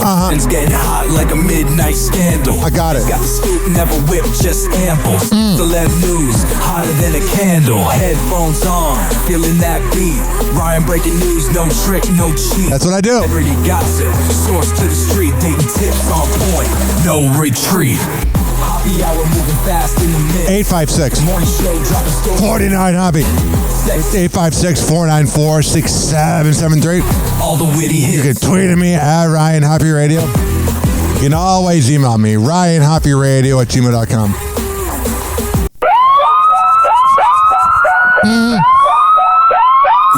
What up?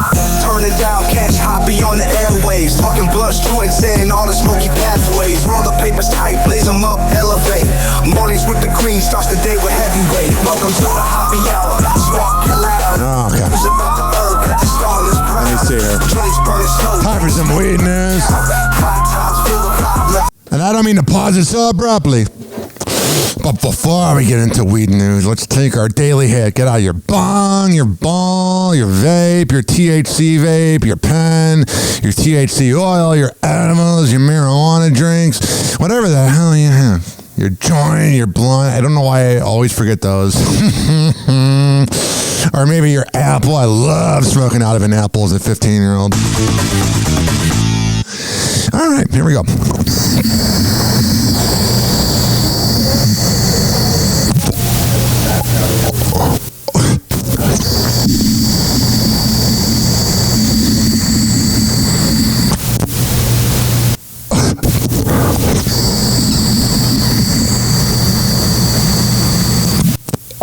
Oh, yeah. Like a blunt to the belly. Legalization. Breaking chains. Sativa, indica. All right, Dicka, what's Mike Dicka? Let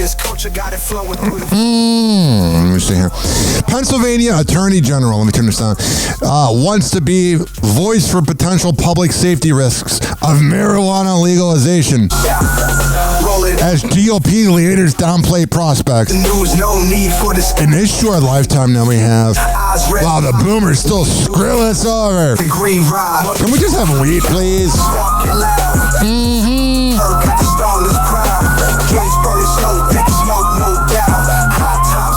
Federal ban on interstate marijuana commerce helps the illicit market while hurting legal businesses, California report finds. Honestly, the unfortunate part is sometimes the best flower that you can allegedly get is if you go to a dealer. But I've never done this in the 16 weeds. I might have 16. You should clip that. 16 weeds. In the 16 years, I might have been smoking weed. Never gone to a sketchy apartment in Arlington Heights, Illinois. And finally on weed news, as Nebraska lawmakers take up medical marijuana implementation bills, AG's office threatens lawsuit over licensing. Such a freaking headache, all these headlines. Do you see this here, ladies and gentlemen, boys and girls? We just want to get high in peace. That's all we want. All right. Before we move on, let's take one more hit. Let's make this a good freaking hit. Like, I feel like the hit before, I didn't get everybody excited enough. I feel like I was too half-assed. So let me do this correctly here. Let me make sure I do the right type of hit. All right.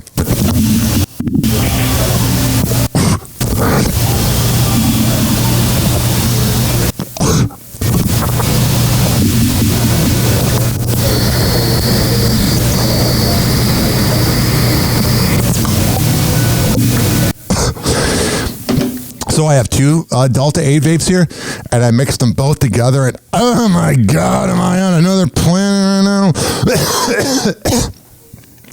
Army Hammer says, I tried hooking up with a guy, but my hammer was flaccid. Oh, isn't that delightful? Yeah, Army Hammer definitely is like gay vibes to him. Not that that's a bad thing, not that that means like Democrat, but I'm just saying like he has that vibe. I'm like, get away from me, you're a loser. Oh no, I'm telling you, ladies and gentlemen, boys and girls, I'm sure he's great in bed. He'll eat you out like no other. I tried hooking up with a dude one time, and it was hilarious because I was like, you know what, like women are the worst. Like gay dudes seem to have it so easy. Yeah, but I have a few friends that are gay, and I talk to them, and they find women repulsive. But they sometimes say guys are just so moody. Like so easy. I'm at a restaurant, my phone blows up, and it's like Grindr, and like someone else is like, I'm at the same restaurant. Do you want? Oh, so you're on Grindr. This isn't like you're on ecstasy at a nightclub making out with a dude because you feel emotions. You're actually on, okay, so you're bisexual. Because like maybe if he was really drunk and there's a guy he's vibing with in a VIP club or something, maybe that's different. But like if you're on Grindr, yeah. Want a blowjob in the bathroom and you're like, hey guys, I'll be back in 5 minutes. Yeah, and then you get up and you go to the bathroom, you get a blowjob and you come back. He's such a freaking sociopath. And you're like, what was that? Like, I don't know, some guy just sucked my dick. It's like, who? It's like, oh, I don't know, I didn't get his name. Anyway, what did you order? Yeah, totally. God, he's so freaking creepy. Yeah. Not because of the gay thing, just his energy is so freaking off. So I was like, you know what? I'm going to give this a try. Yeah, like maybe I'm going to put my dick in a butt. Maybe this actually works for me. Let's give it a try. And I remember I met this dude, handsome, Hell yeah. You know, the whole thing. Sure, the whole thing. I was like, okay, this could work. This could work. Let's try this. Man, is he coked up or what? Maybe you didn't need to do 3 lines, buddy. I think you were fine in 1 or 2. I remember I started making out with him, and I just remember being like, God, beards. Like, I get why women like. What an annoying interviewer. Yeah. And I just remember being like, God, beards. Like, I get. You know, that's what she sounds like in bed. Beards. Like, I get why women like it when you shave. Like, this thing is fucking rough. Like, how do I get in there? Totally. So annoying. No, you are. And I remember I put my arms around him and I was like, oh my God, and these shoulders are. I can see why Howard Stern's pissed off that anybody can have a podcast, because this is garbage. So wide. He's so big. Yeah. It's all she's saying. Yeah. Shoulders are so wide. He's so big. Yeah. Almost my height. Like, this is so strange. She's literally said 1,000 times. Mm-hmm. And it did physically for me? Yeah. Absolutely. Yeah. Nothing. Like, what is this, the show? It didn't, like, not even a twitch. Yeah. And I was just like, okay. And then I remember, like, we were, like, making out, and it was kind of, like, getting hotter and heavier. But I was, like, going through the motions. Yeah. Wow, I don't even want to say she's stupid. It's just a crutch.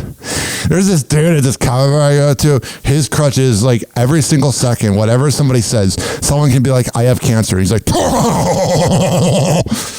so freaking annoying. I don't even care if that audio is sent to. He's been a douche to me. 856 49 Hoppy. It's 856 494 6773. Kelsey Handler and Ralph Fiennes are hanging on but not doing anything. I guess he's from the show Conclave, or the movie Conclave. Jax Taylor admits that he was a cocaine addict, but now I'm sober. I feel like all these people that are on all these reality shows, feel like they all have a little bit of, what's that called? Oh, cocaine in their system. They just kind of have that vibe. Then you look at them, you're like, hey, are you okay? No, I'm just coked up. And you're like, I know. It's okay, bud. We all are here for you. Not really. Here is Jax Taylor talking about being a cocaine addict. I can't do cocaine without drinking, so I just gave up both. And I'm proud to say I'm 83 days sober right Hell yeah. Good job, bud. Right now, which is the longest I've ever gone in my life without either. So, well, not my life, without either. Oh, jeez. I'm sorry. This is the longest I've gone since I was 21 without, or just going this long without anything. And I gotta say, it feels really, really good. But again, I just want to let people know, like, this is a really, really tough disease, and it's a really tough sickness, and it really is. All jokes aside, it's I've been doing it for so long, and you can say hiding it, not necessarily hiding it, lying about it. Got it. Forever. And I just had enough's enough. I mean, there's this year. That's a good 80s rock band. It was probably the hardest year of my life. I would say Fly High Michelle, if anybody gets that reference. My father's death was the hardest year until this year. I'm going through a divorce right now, which is extremely difficult. Yeah, you got her blabbing all over the place. Shut up. And that's when Brittany and I separated. Brittany looks like she just rips the worst farts. That's when the addiction got worse. Now, whatever. I've always been doing it for a long time, but the addiction got worse. Yeah, it did. Especially when you're married to her. You're like, Sam! I didn't know what to say after that. Shut up! It was almost like I told myself to shut up. And I gotta keep talking because it's a podcast. Flash radio show. Oh yeah. We have some more news out of the NFL. And this time, this music actually aligns 100% with what I'm talking about. I saw this, and it shows how he's probably a humble guy in his own boomer way. That being Jimmy Johnson, as he's retired. He didn't even do one last year to have a goodbye tour. freaking sad. I've been watching Jimmy Johnson literally my whole life. He's been doing it since 1993. And now he's not going to be on TV. It's so sad. But in honor of Jimmy Johnson, before we get to the news clip, I just got to let this play out because that's how we're going to do it. In honor of Jimmy Johnson.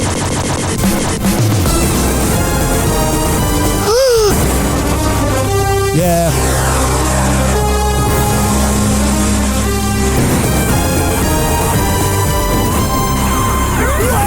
Happy Hot Topic. But I've made an extremely difficult decision. I've decided to retire from Fox.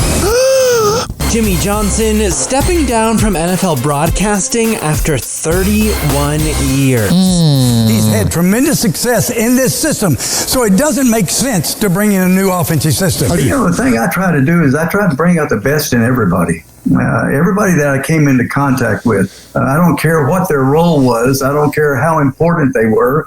I don't care if they were a Hall of Fame player or an intern on our set. I tried to bring out the best in everybody. Yeah, he seems like a good ass dude, man. The 81-year-old sports... He's 81. Whoa. I thought he was younger. Sports analyst whose career with the NFL began as a coach and includes 2 Super Bowl wins, announcing his retirement on The Herd. Please don't die in 2 weeks. I've made an extremely difficult decision. I've been thinking about it for the last 4 or 5 years. And I've decided to retire from Fox, and I'm going to... He's like, I've seen enough of the crappy product that's being put out there. Miss it. I'm going to miss all the guys. And I'm going to be dead soon. And I'll see them occasionally. But it has been a great run starting back 31 years ago. You know, wow.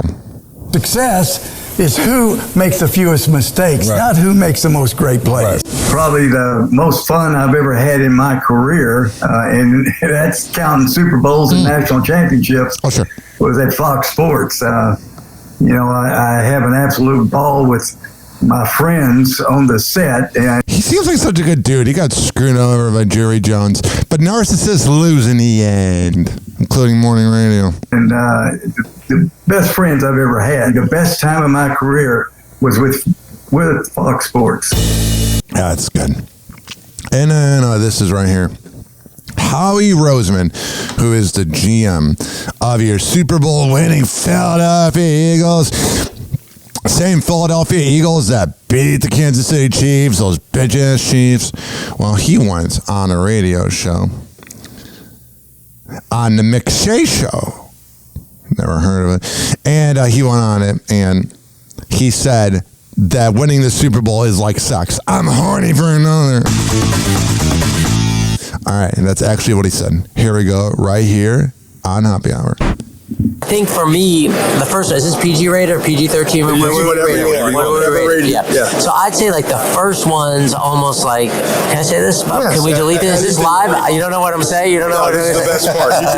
You can be you. It's almost like the first time you have sex. You're so glad you had sex. It's not even the quality of it. The second time, the second time, it's like, wow, I could actually have fun and enjoy this.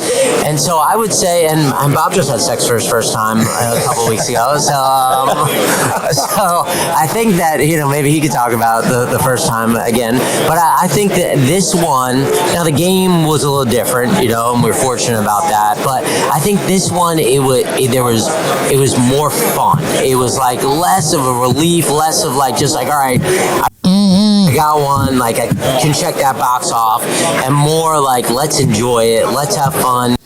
And that was what they did. 856-49-HAPPY. What the hell is going on with Meghan Markle, that cloud-chasing imbecile? Happy Hot Topic.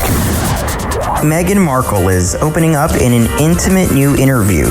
The Duchess of Sussex is currently getting ready for the release of her Netflix series with Love, Meghan.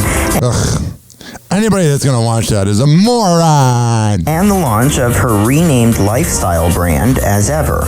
In a cover story for People magazine published March 3rd, Markle opened up about the Sussex name given to her and husband Prince Harry upon their 2018 wedding, saying it holds a deeper meaning for her after becoming mom to Archie and Lilibet. It's our shared name as a family, and I guess I hadn't recognized how meaningful that would be to me until we had children. I love that is something that Archie, Lily, H, and I all have together. It means a lot to me. Markle also talked about what we'll see on her new show, explaining it will showcase personal passions that she has a little more time for now that her young ones are a little older. Oh, it's going to be such a riveting show. Your children get to a certain age when you're not just playing in the sandbox with them, but almost playing in your own sandbox again. That sounds weird. It's super joyful as a woman, a mom, and a wife to be able to find yourself again in a way that was always present, but that you maybe couldn't put as much attention on as you now can when your kids are a little bit older, is a wonderful feeling. The Duchess of Sussex explained how much it meant to be able to involve her kids behind the scenes of her Netflix show, and that she hopes they will be proud of her work. Archie did the filming clapboard, sweet moments. They would also come with my husband and visit me on set, and I love that my children were able to watch me working and see the balance of that, and they get to see how talented I am. Understand what Mama does and is working to create and share. I think Mama is trying to figure out what Mama does. Meghan Markle reveals why she's keeping the Sussex title despite criticism. Because she needs it for clout. In an interview with People magazine published March 3rd, Meghan opens up about her royal title, which was bestowed upon her and Prince Harry by Queen Elizabeth on their 2018 wedding day. She tells the outlet the title has a much deeper meaning than she expected before becoming a mother, saying, "It's our shared name as a family, and I guess I hadn't recognized how meaningful that would be to me until we had children." All right, we heard that in the other clip. What is going on here? Happy Hot Topic! From one moron to another. Naked truths aren't always pretty. But Blake Lively's out for truths in her It Ends With Us lawsuit. So much so, the actress added an ex-CIA agent to her legal team. She is so freaking desperate. We love our job and we love our work and we take it very, very seriously. Oh, it's serious. Blake enlisting Nick Shapiro, the agency's former deputy chief of staff turned PR powerhouse. This after getting dealt a major blow in her court fight with Baldoni. Usually one side will ask for whatever they can, but there will be pushback. The pushback handed down by a judge last week. In docs obtained by ET, Blake's subpoena for Justin's phone records going back 2 years was called overly intrusive. She's such a freaking Karen. Limiting the window to their time together behind the scenes. They want it, don't give it to them. It's almost like she overreacted because the movie didn't go how she wanted. Definitely, each party wants to get as much information as possible and make this process as burdensome as possible for the other side. Any piece of evidence could certainly aid Blake Lively's claims, but not everything is relevant and not everything is evidence. So 2.5 years of innocuous text messages do not seem to support her underlying claims, but some of those text messages might. Did you break out of prison? Will you be my maid of honor? Meanwhile, Blake's back on screen this summer in another simple favor. We'll be sure not to see them. Reuniting with Anna Kendrick and director Paul Feig for their 7 years in the making sequel. That sounds absolutely, positively terrible. All right. Here's the deal. I got to go to the bathroom. The coffee went right through me. We'll be right back. Happy Hour. Happy Hour. It's time for Hoppe in the morning. RyanHoppyRadio.com. Happy Hour will be right back. Whenever we're going outside, all I smell is poop. In the nuts, and we'll call it a day. As a reminder, if you don't feel like listening to this next song, you can skip over it. But Ryan Hoppe of Hoppe Hour takes pride in his selection, so stick around, folks.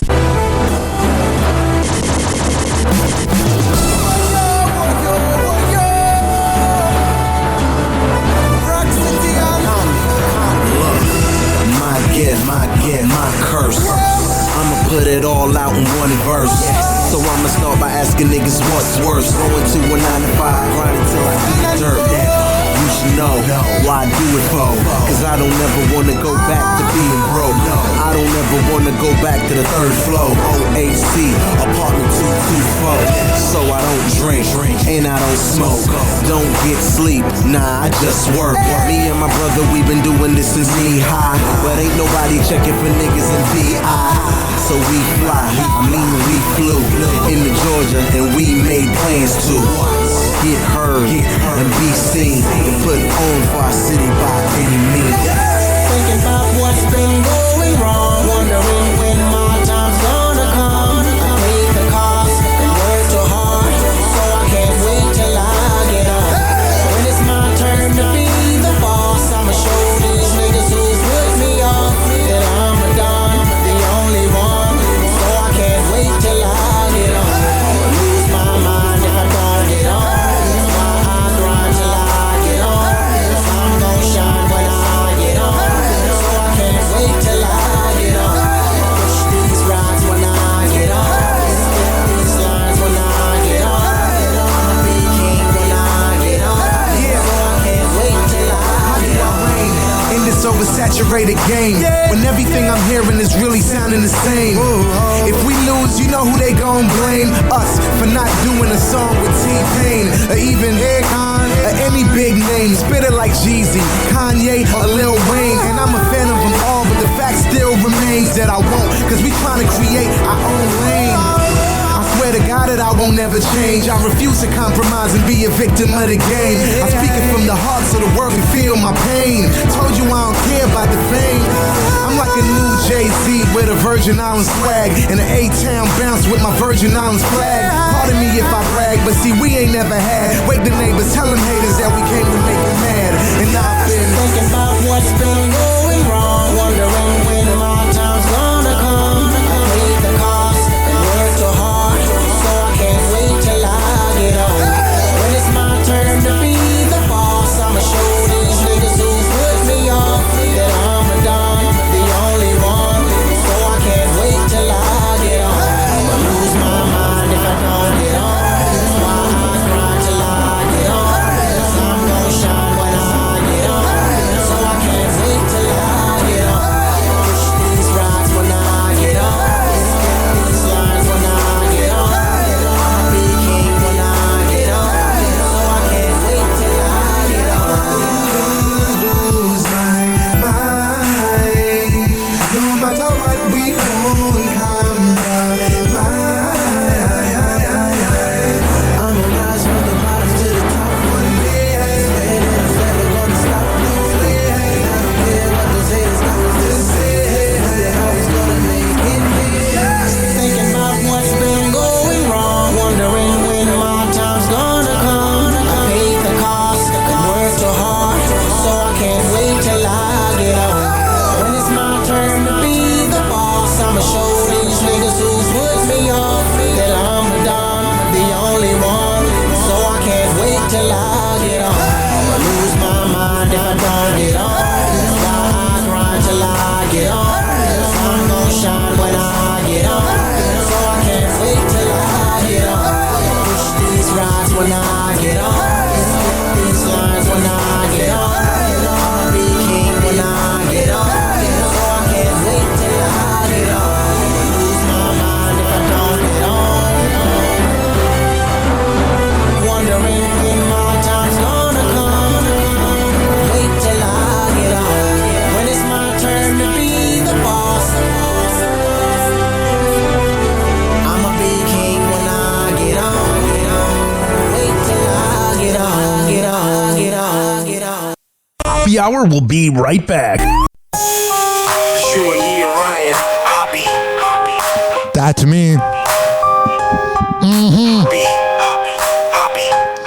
This following segment has been brought to you by Good Vibes THC drinks at getgoodfuels.com. When I tell you it's the best THC products around, I'm a man of my words. Go to getgoodfuels.com and at checkout, use promo code HOPPE, HOPPE, to save. 30%. This is also being brought to you by shimmerwood.com, the best CBD drinks around. Go to shimmerwood.com and at checkout use promo code HOPPE, HOPPE, to save 30%. I just said save, sound like Mike Tyson.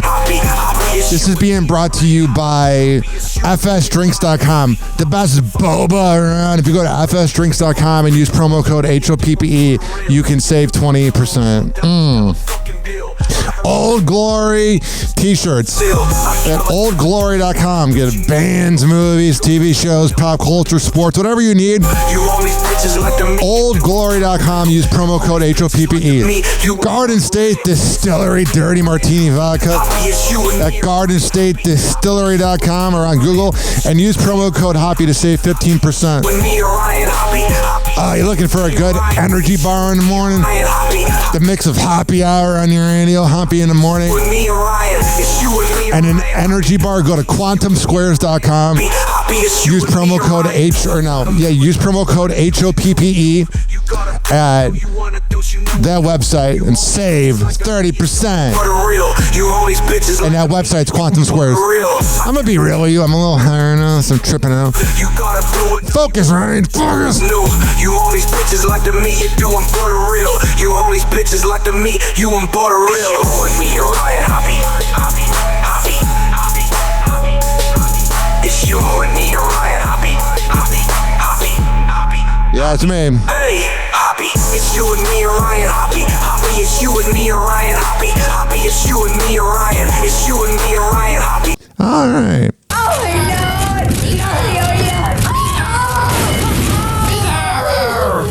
Oh, this little guy. Buddy, if I had a peanut, I'd give it to you. I love you. I love you. Hey, who's got a peanut for turtle face? Don't, he's allergic. They'll kill me. Doors closing.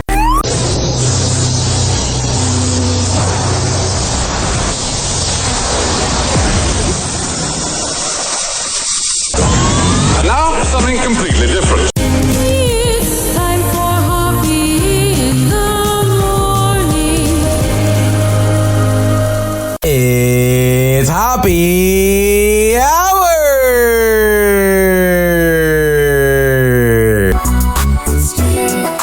Me, Ryan, Hoppy. Hey, radio listener, it's Kevin Klein from Klein Alley Show on 106.7 K-Rock in Los Angeles. Perhaps you've never heard of us, maybe you have, but who cares? You're listening to Hoppy Hour with my boy, Ryan Hoppy. Did you know most morning radio is scripted? Well, Hoppy Hour with Ryan Hoppy is not. Hoppy Hour. Hoppy Hour. Ladies and gentlemen, here it is, the most listened to radio show on the planet. Even the other stations are tuned in too.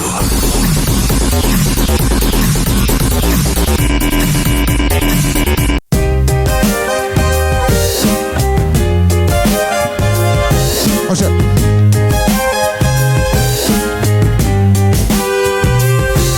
Turn the radio up, it's time for thrill. Yeah. Ryan's here with the latest spiel. I got it. Sex and stars and love so real. Whatever. Be our hits with the funky feel. Date nights crashing like a scene at dawn. It's the gossip train that you're riding on. Ryan's got the scoop from dusk to morn. Got it. Throwback ride, we all belong. Hoppy, hoppy, hoppy, it's the 856 Ryan's got the 49 Hoppy. It's 856-494-6773. Tune in now. You can tweet at me at Ryan Hoppy Radio. In the mix, You can always email me, RyanHoppyRadio@gmail.com. all aware. Oh my God. Sacramento Kings player Domantas Sabonis is out indefinitely. Hoppy, hoppy, hoppy. There are so many freaking injuries. Kyrie Irving's out. Joel Embiid's out. Wave, turn it up, feel the Let me know if you have any info about it. If you're in sports medicine, 856-494-6773. Are players like not taking care of themselves as well? groove with Hoppy in the Let me know. each beat, each word, every perfect rhyme. Loving. And go to RyanHoppyRadio.com for all the info. I work very hard on that website. Happy topic. This isn't journalism. This is bullying. Oh, Millie Bobby Brown, I gotta give you some advice. The fact that adult writers are spending their time dissecting my face, my body, my choices You're famous, I'm sorry. is disturbing. And the fact Disturbing. that some of these articles are written by women makes it even worse. Here's the problem, Millie Bobby Brown. And I say this on every show, whenever these celebrities clap back, when you respond, you give the haters power. Like, I've had people talk so much smack about me, Dizzy, my counter rover, and I just ignore it. Bobby Brown addressing critics head on, sharing a raw message about her appearance on Instagram. Yeah, I mean, I still really can't believe that's a thing. I started in the industry when I was 10 years old. I grew up in front of the world, and for some reason, people can't seem to grow up with me. Instead, they act. It is weird, though, how, like, 2016 doesn't feel like almost 10 years ago, so you still think of her as that 11 character or whatever the number was, and now she's this, like, really hot girl. It is very weird. It's her and Billie Eilish. I'm like, weird, man. Freaking weird. Same with Cash Me Outside Girl, Alabama Barker. Like, they were underage and now they're like legal. Act like I'm supposed to stay frozen in time. Like I should still look the way I did on Stranger Things Season 1. And because I don't, I'm now a target. Yeah, you were definitely a target by Drake, let's be honest here. The 21-year-old calling out negative headlines, highlighting her change in looks. One article reads, "Why are Gen Zers like Millie Bobby Brown aging so badly?" That is a very unique point. I don't know what's going on with that legacy and with that generation. That's a better word to use. I don't know why I said legacy. I don't know what's going on where they look freaking old, man. Like, I might as well go up to a 50-year-old and be like, you're 22, right? What has Millie Bobby Brown done to her face? You have done something. I think it's just growing up. I think people are so focused on remembering her on Stranger Things that her being a hot chick's kind of weird. Millie Bobby Brown mistaken for someone's mum as she guides younger sister Ava through LA. Yeah, I mean, it's going to happen. You're like one of the most famous actresses of the last 10 years. Heaven forbid someone talk about you. If they're talking about you, Millie, you're winning. It comes just days after the Stranger Things star clapped back at online haters after debuting a new blonde do at the premiere for her film, The Electric State. It just makes me really freaking uncomfortable how attracted I am to her, because I know her from watching the first season of Stranger Things, and that was all I watched, because the second season they were really freaking annoying when they're in middle school. But it's so weird to think of that like bald kid, and now it's like she's this girl that I would swipe around on, you know what I mean? It's a little alarming. You feel like checking ID? You can't change the way things are. Watch me. I went blonde for the filming of it. Right. And then I went back to my brunette, and then the press tour was coming up, and I wanted people to just feel like they're watching the same character on the red carpet. You wanted to connect it a little bit. Yeah, so I went a lot blonder than I did in the film. I've never done this before, but I figured why not? Hell yeah, good old quarter life crisis. The actress later sharing a British Vogue article headlined, "No one cares how old you think Millie Bobby Brown looks." But Millie, you're sharing it so you care, you know? Millie writing, "Thank you." All right, so there's that time she admitted that Drake gives her advice about boys. That was always a little awkward. Messages. Let me rewind it. I could have done that better. What about your relationship with Drake? Tell me about your friendship. How did this all come about? Yeah, she was like 16 here. I love him. I met him in Australia, and he's honestly so fantastic and What is he good at? Why is he talking to you?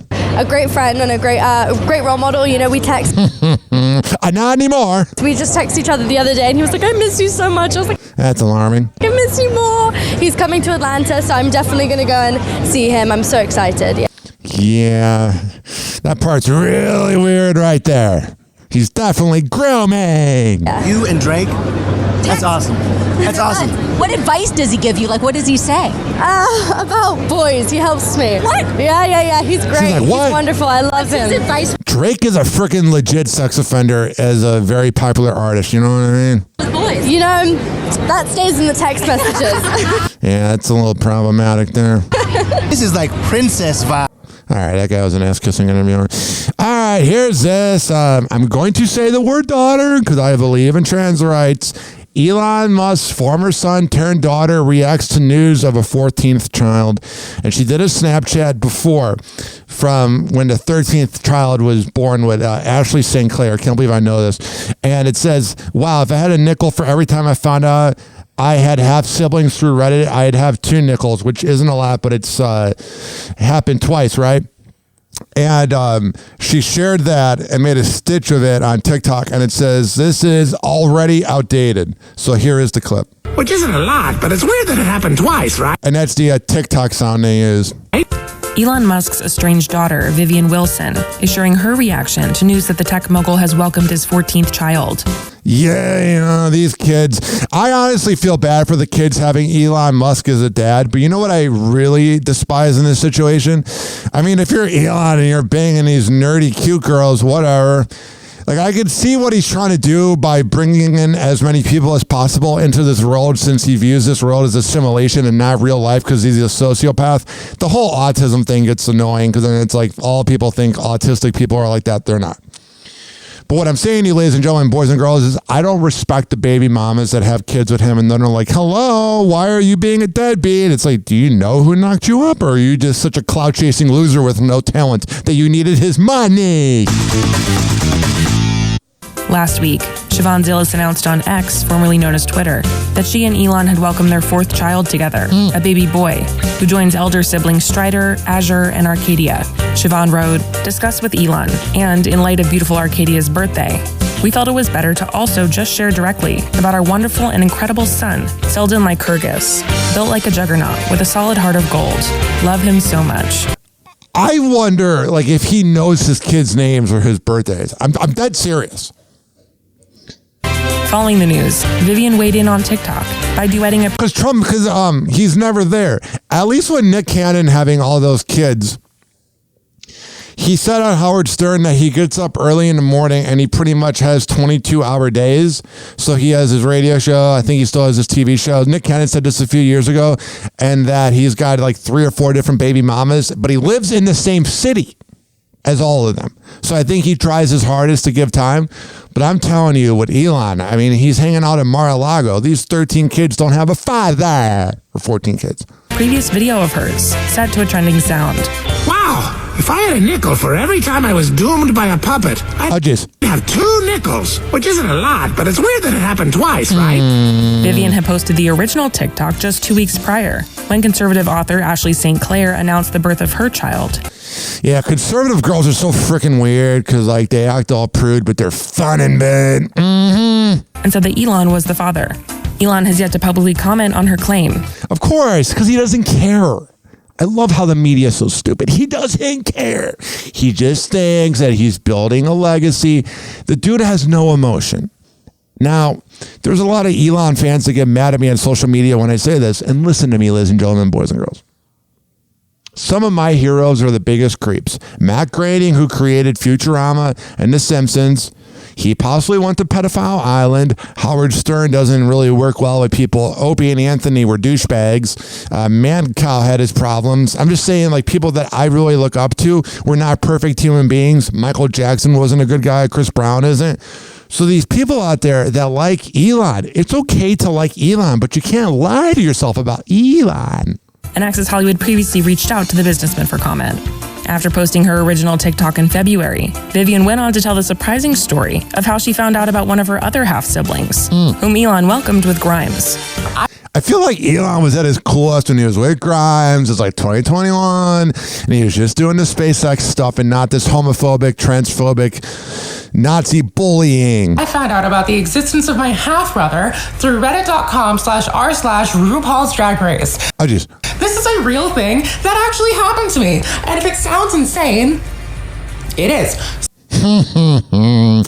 So, I'm gonna paint you a scene. The year is 2022. And at the time, me and Grimes, or as I know her, C, are not talking. We're not on bad terms or anything. We're just not talking as people do. And the specific day of, I didn't really have anything to do. So I was just scrolling on Reddit, and I'm a huge fan of Drag Race. So naturally I was on the Drag Race subreddit. And what do I come across but none other than a tweet from season 2 and All-Stars 2 contestant Tatiana. I do like those shows. They're a real turn up. I also like the song RuPaul, Supermodel. You better work, cover girl. I found this tweet that was cross-posted onto the subreddit, and I had no idea of this at the time. It says that Grimes popped on a kid. Because no one thought to let me know. Yeah, I feel like there's a lot of miscommunication within the universe of Elon Musk. I mean, if the reports we hear about working with him are true, imagine him as a father. A deadbeat loser. So, at the moment, I'm just in complete shock, and I don't believe it. Yeah. So I double check it on the news, and turns out it's actually f***ing true, and that sucks. He found out that way. I don't have any siblings. I'm an only child. My mom had a miscarriage. My brother would have been Justine or Justin if it was a sister or a brother, or maybe the kid would have transitioned. But I can't relate to people that have siblings. I'm just the last one to find out about. All right, that sucks. 856-49-HAPPY. I'll say it to end this segment. Elon Musk is a loser and a deadbeat dad. He truly teaches us that money cannot make you cool. All right, let's make fun of freaking Adrian Brody. I didn't watch the Academy Awards. I don't give a crap, but this guy, this pretentious asswipe, must be made fun of. Happy hot topic. I'm gonna keep this video short because I know I've made the longest Oscar speech in history. Yeah, it's pretty embarrassing if you think about it. No one cares. Adrian Brody. He even laughs like a freaking douchebag. Adrian Brody is reacting to his record-breaking Oscar speech. He said a bunch of nothing, and I'm going to play the speech at the end of this clip to make fun of it. Because I literally wanted to wait till the end of the show because I didn't want to bore my audience. The Brutalist star who won Best Actor at the 2025 Oscars. And he's in all these weird movies. Pianist, Brutalist. You notice how they all end in IST? Douchebagist. Refused to end his acceptance speech until he was done, is sharing a message with his followers after his lengthy and record-breaking time on stage.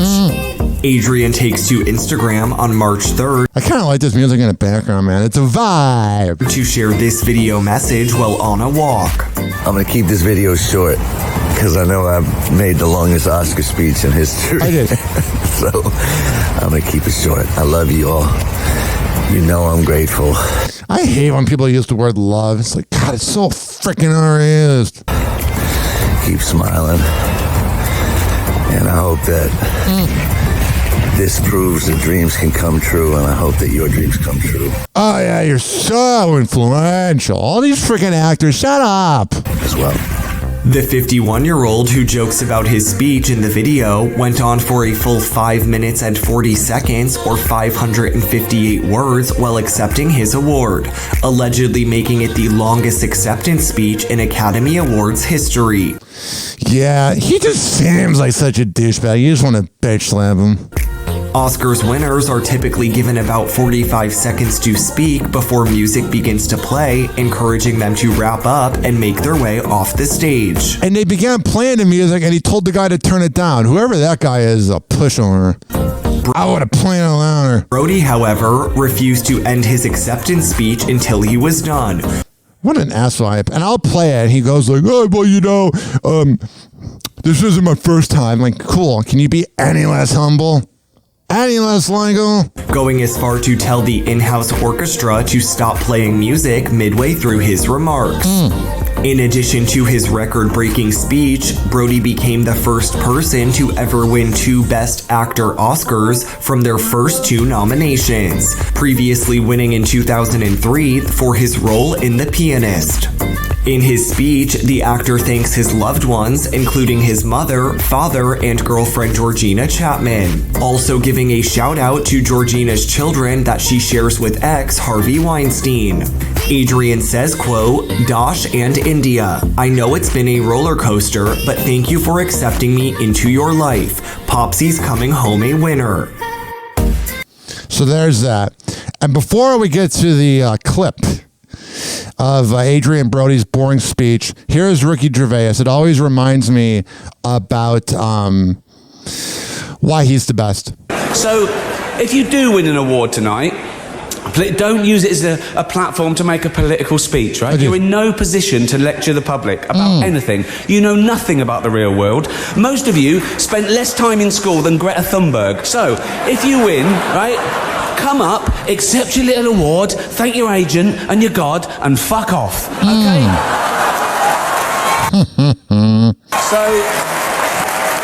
I love Ricky Gervais. He had a great radio show, too. Me knowing about a radio show, whoa! It's already 3 hours long. I love they show Tom Hanks' face. He's like, I don't know. All right, Adrian Brody mentioned Harvey Weinstein in a way. Happy hot topic. Harvey Weinstein is addressing Adrian Brody's shout out to his and Georgina Chapman's kids in his Oscar speech. Yeah, I mean, I wonder what the kids are like. It's got to be freaking weird having Harvey Weinstein as your father. The disgraced media mogul shares his reaction through his rep Judah Engelmeyer after Oscar's Best Actor winner Adrian Brody. Engelmeyer sounds like someone who would be a publicist. Like if you were to tell me what does someone do for a living with the last name of Engelmeyer, I would guess publicist. And through his rep Judah Engelmeyer after Oscar's Best Actor winner Adrian Brody, whose partner is Harvey's ex-wife Georgina Chapman, made reference to Harvey and Georgina's kids in his acceptance speech. A rep for Harvey, who is currently serving a 16-year sentence in California for rape and sexual assault, shares with Us Weekly, quote, Harvey is happy for Georgina and grateful that his kids are being loved and cared for as they deserve to be. Harvey and Georgina, who share kids India and God, his daughter's freaking hot. Of course, the biggest creeps always have the hottest daughters. Dashiell were married for 10 years before she filed for divorce in 2017 amid his sexual assault allegations, though their divorce was not finalized until 2021. While on stage at the Oscars, Adrian, who began dating Georgina in 2019, made sure to shout out the kids in his life, saying, quote, Dosh and India, I know it's been a roller coaster, but thank you for accepting me into your life. Popsy's coming home a winner. But the call-outs were not the only highlight of Adrian's lengthy speech. It also... All right, so that's the lengthy speech, or them talking about Harvey Weinstein. Here is the lengthy speech that we're going to make fun of before we go to break. And the Oscar goes to... I purposely waited until the end to do this because I didn't want to lose my listeners in the middle. Adrian Brody. This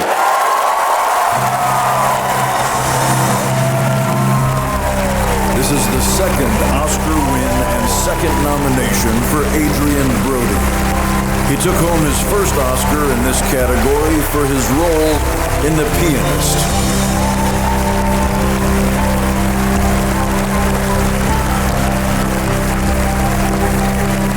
So much freaking clapping, it's annoying.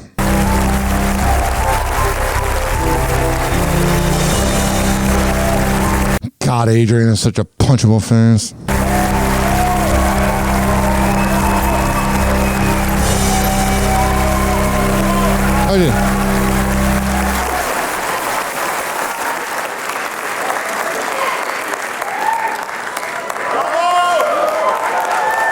There he is going up. He looks good for his age. I'll give him that. He doesn't have like a Ozempic face either, even though he's never really been fat. They're already counting me down. Okay. Thank you, God. Thank you for this blessed life. If I may just humbly begin by giving thanks for the tremendous outpouring of love that I've felt from this world and every... Yeah. So what else? What else? Individual that has treated me with respect and appreciation. I feel so fortunate.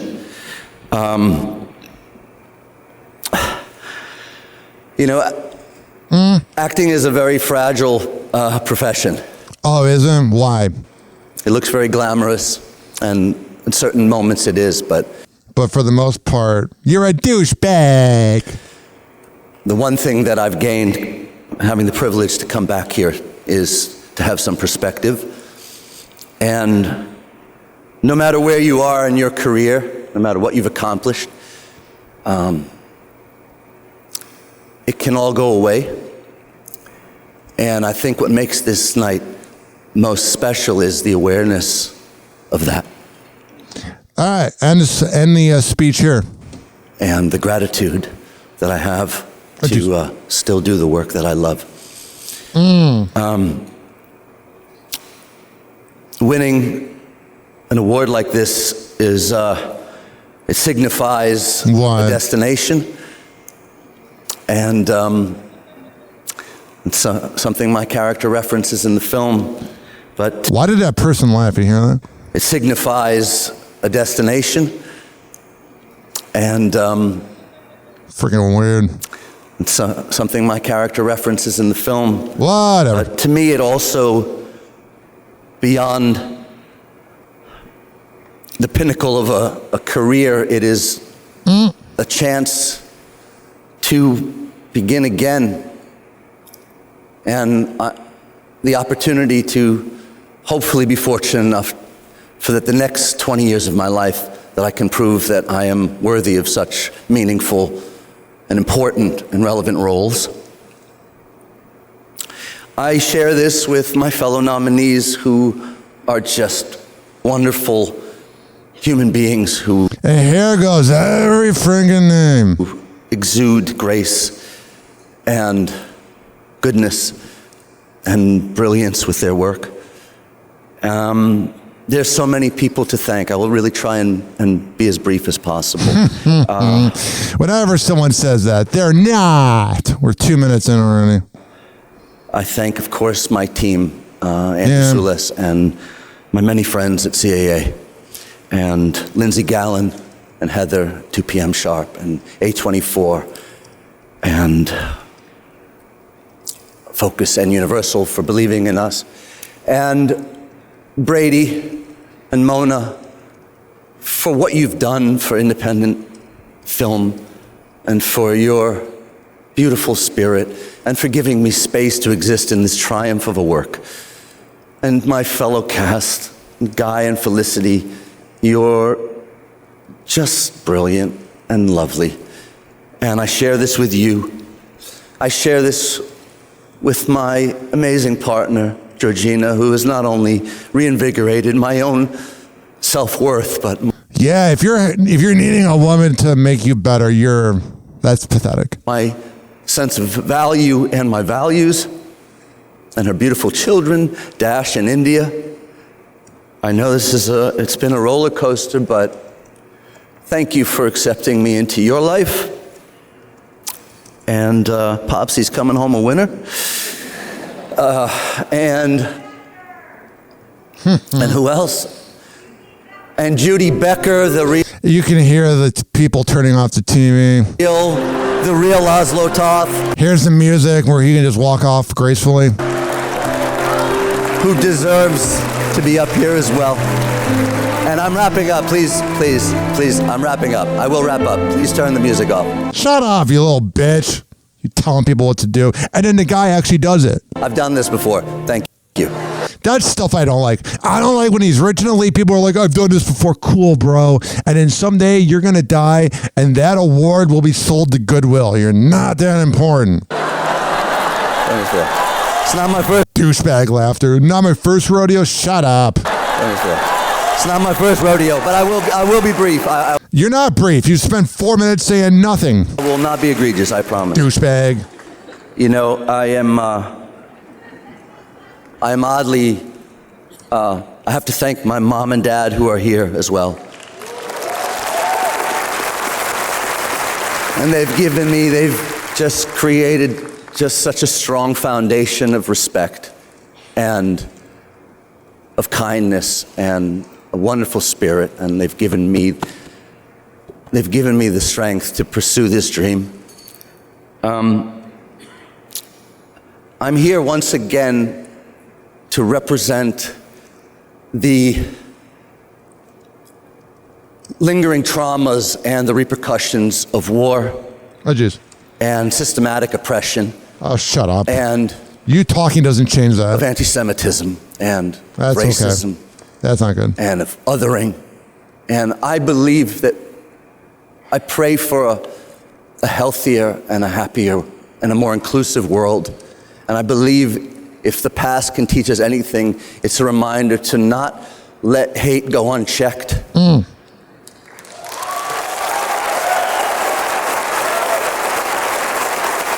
Yeah, your boring speech definitely is not changing that, though. If there was ever a definition of a person that's out of touch, it'd be him. Happy Hour. Happy Hour.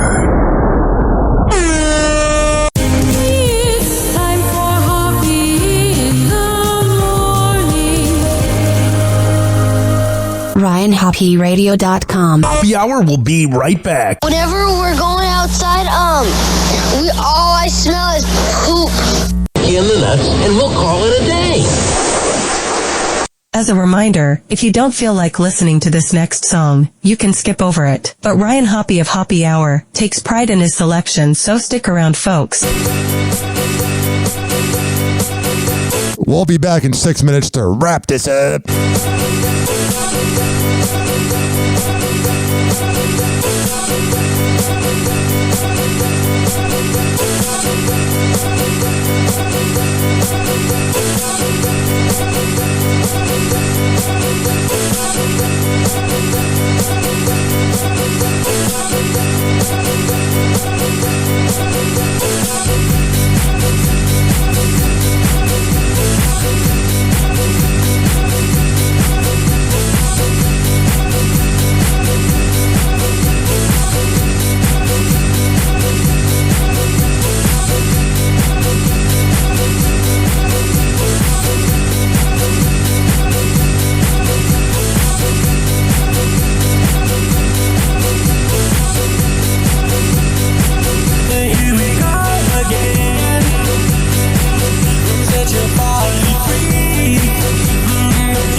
there's a few bucks left over, go get something nice.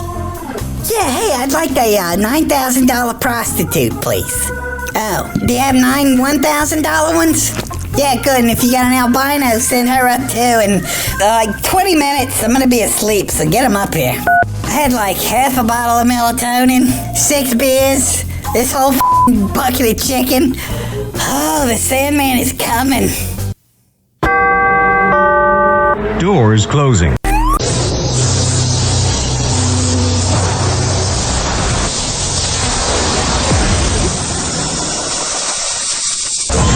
And now, something completely different. It's time for Hoppe in the morning. It's Hoppe Hour!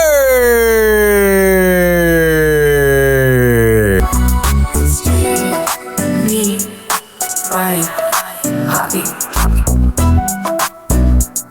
Hey, what's up? This is Eddie Volkman from the Eddie and Jobo radio show, and you're listening to Hoppe Hour with Ryan Hoppe. Oh, this is April Pillifoff, and you're listening to Ryan Hoppe and Hoppe Hour. Hi there, this is Marge McDouche. You might remember me from the Eddie and Jobo radio show.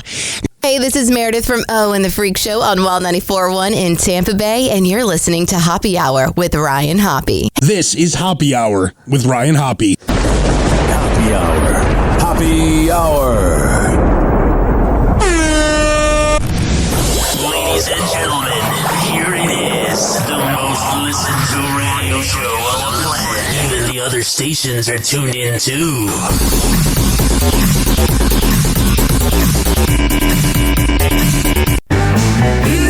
The AI song that mispronounces my name.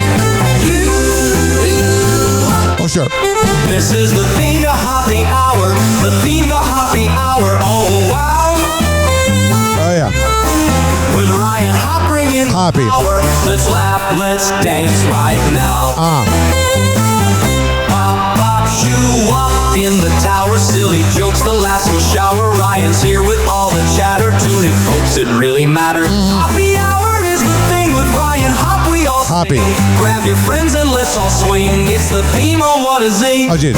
Scooby-Doo and wacky tunes. Ryan's laughter fills the rooms. Crazy fun and all the loons. Hot sour brings the booze. Catch the wave and ride the fun. With Hoppe Hour, we're never done. Ryan Hoppe, #1. Hoppe. Join us, everyone. Hoppe Hour is the thing with Ryan Hoppe. We all sing. Your friends and let's all swing. All right, it's time for voicemail.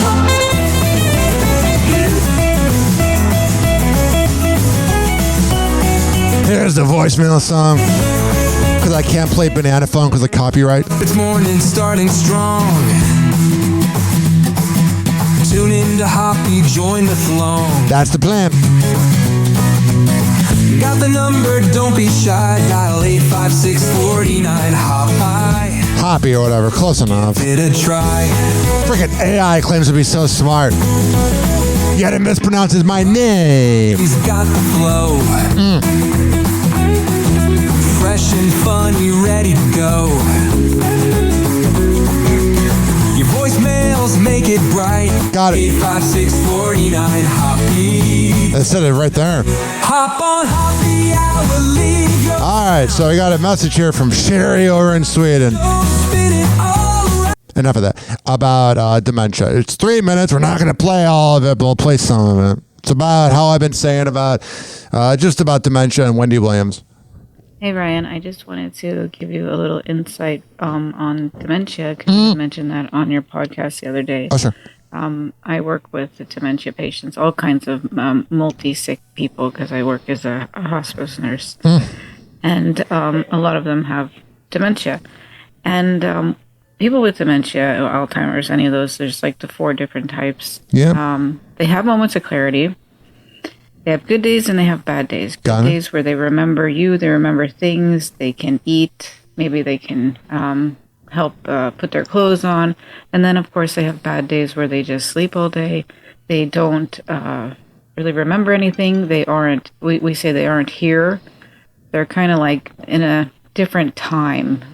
Maybe they're way back in their childhood or or something like that. It's really hard to communicate with them. It's really hard to come in contact with them. It's almost like we're on two different planets or planes. So they can have good days and they can have bad days. And a lot of people with, like, I know that Wendy Williams had talked about she has frontal temporal lobe dementia.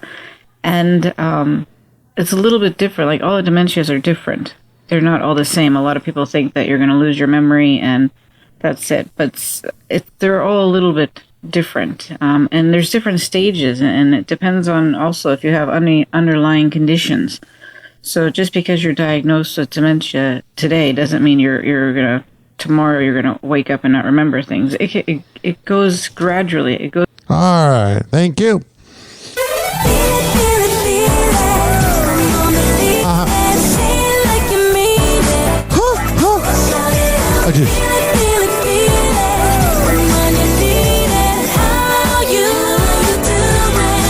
Wendy Williams speaks out on living in assisted living. I don't have the freedom to do anything, she said. It's almost like karma hit you for making fun of others for years. Yeah. Oh, she does.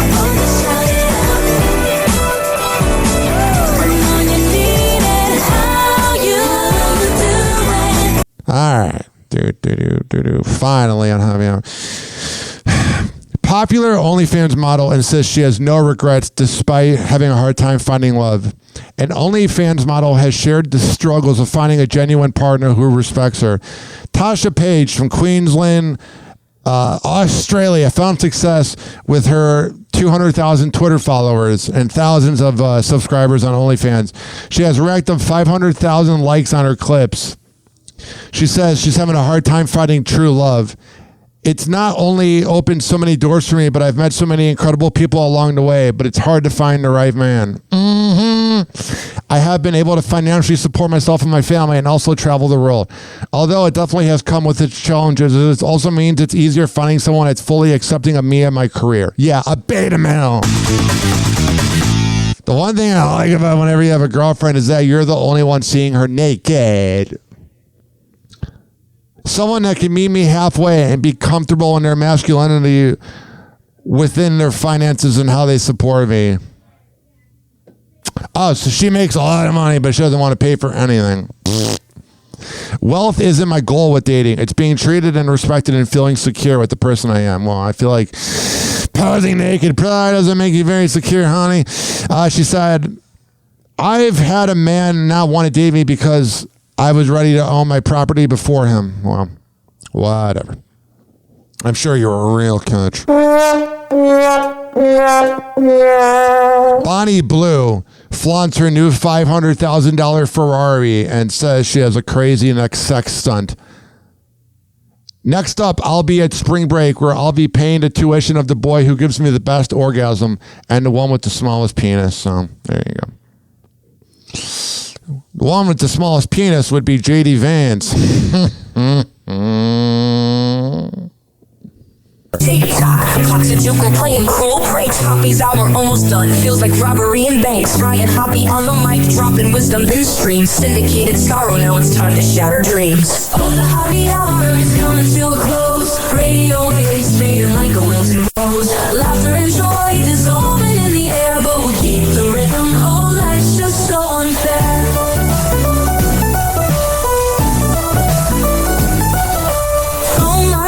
But the laughter's growing dim.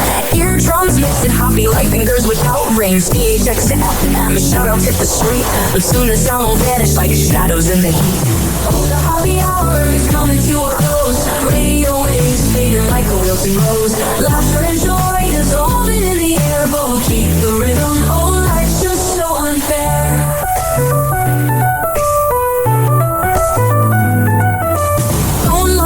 But the laughter's growing dim. Eardrums mixing Hoppy like fingers without rings. DHX to FM, shout-outs hit the street. But soon the sound will vanish like shadows in the heat. Oh, the Hoppy hour is coming to a close. Radio waves fading like a wilted rose. Laughter and joy dissolving in the air, but we'll keep the rhythm. Oh, life's just so unfair.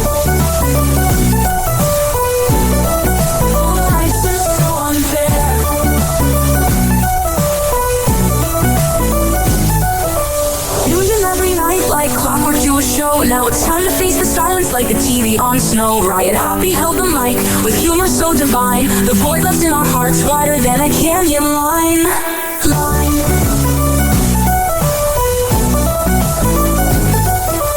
Empty fever silent by becoming to an end. Like a roller coaster stopping round the river's bend. Hoppe jokes and jabs, he's our daily grind. Now silence louder than the thoughts we can't rewind.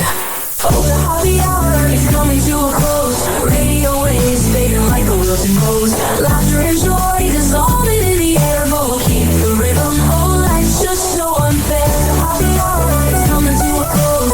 Radio waves fading like a wilted rose. Laughter and joy dissolving in the air, but we'll keep the rhythm. Oh, life's just so unfair. Happy Hour. Happy Hour.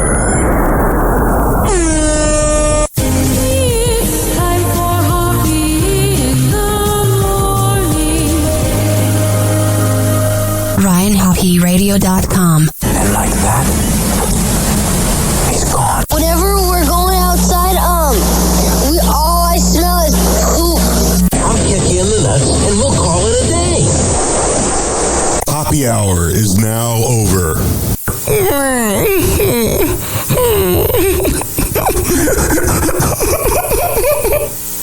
Happy hour is now over. Game over.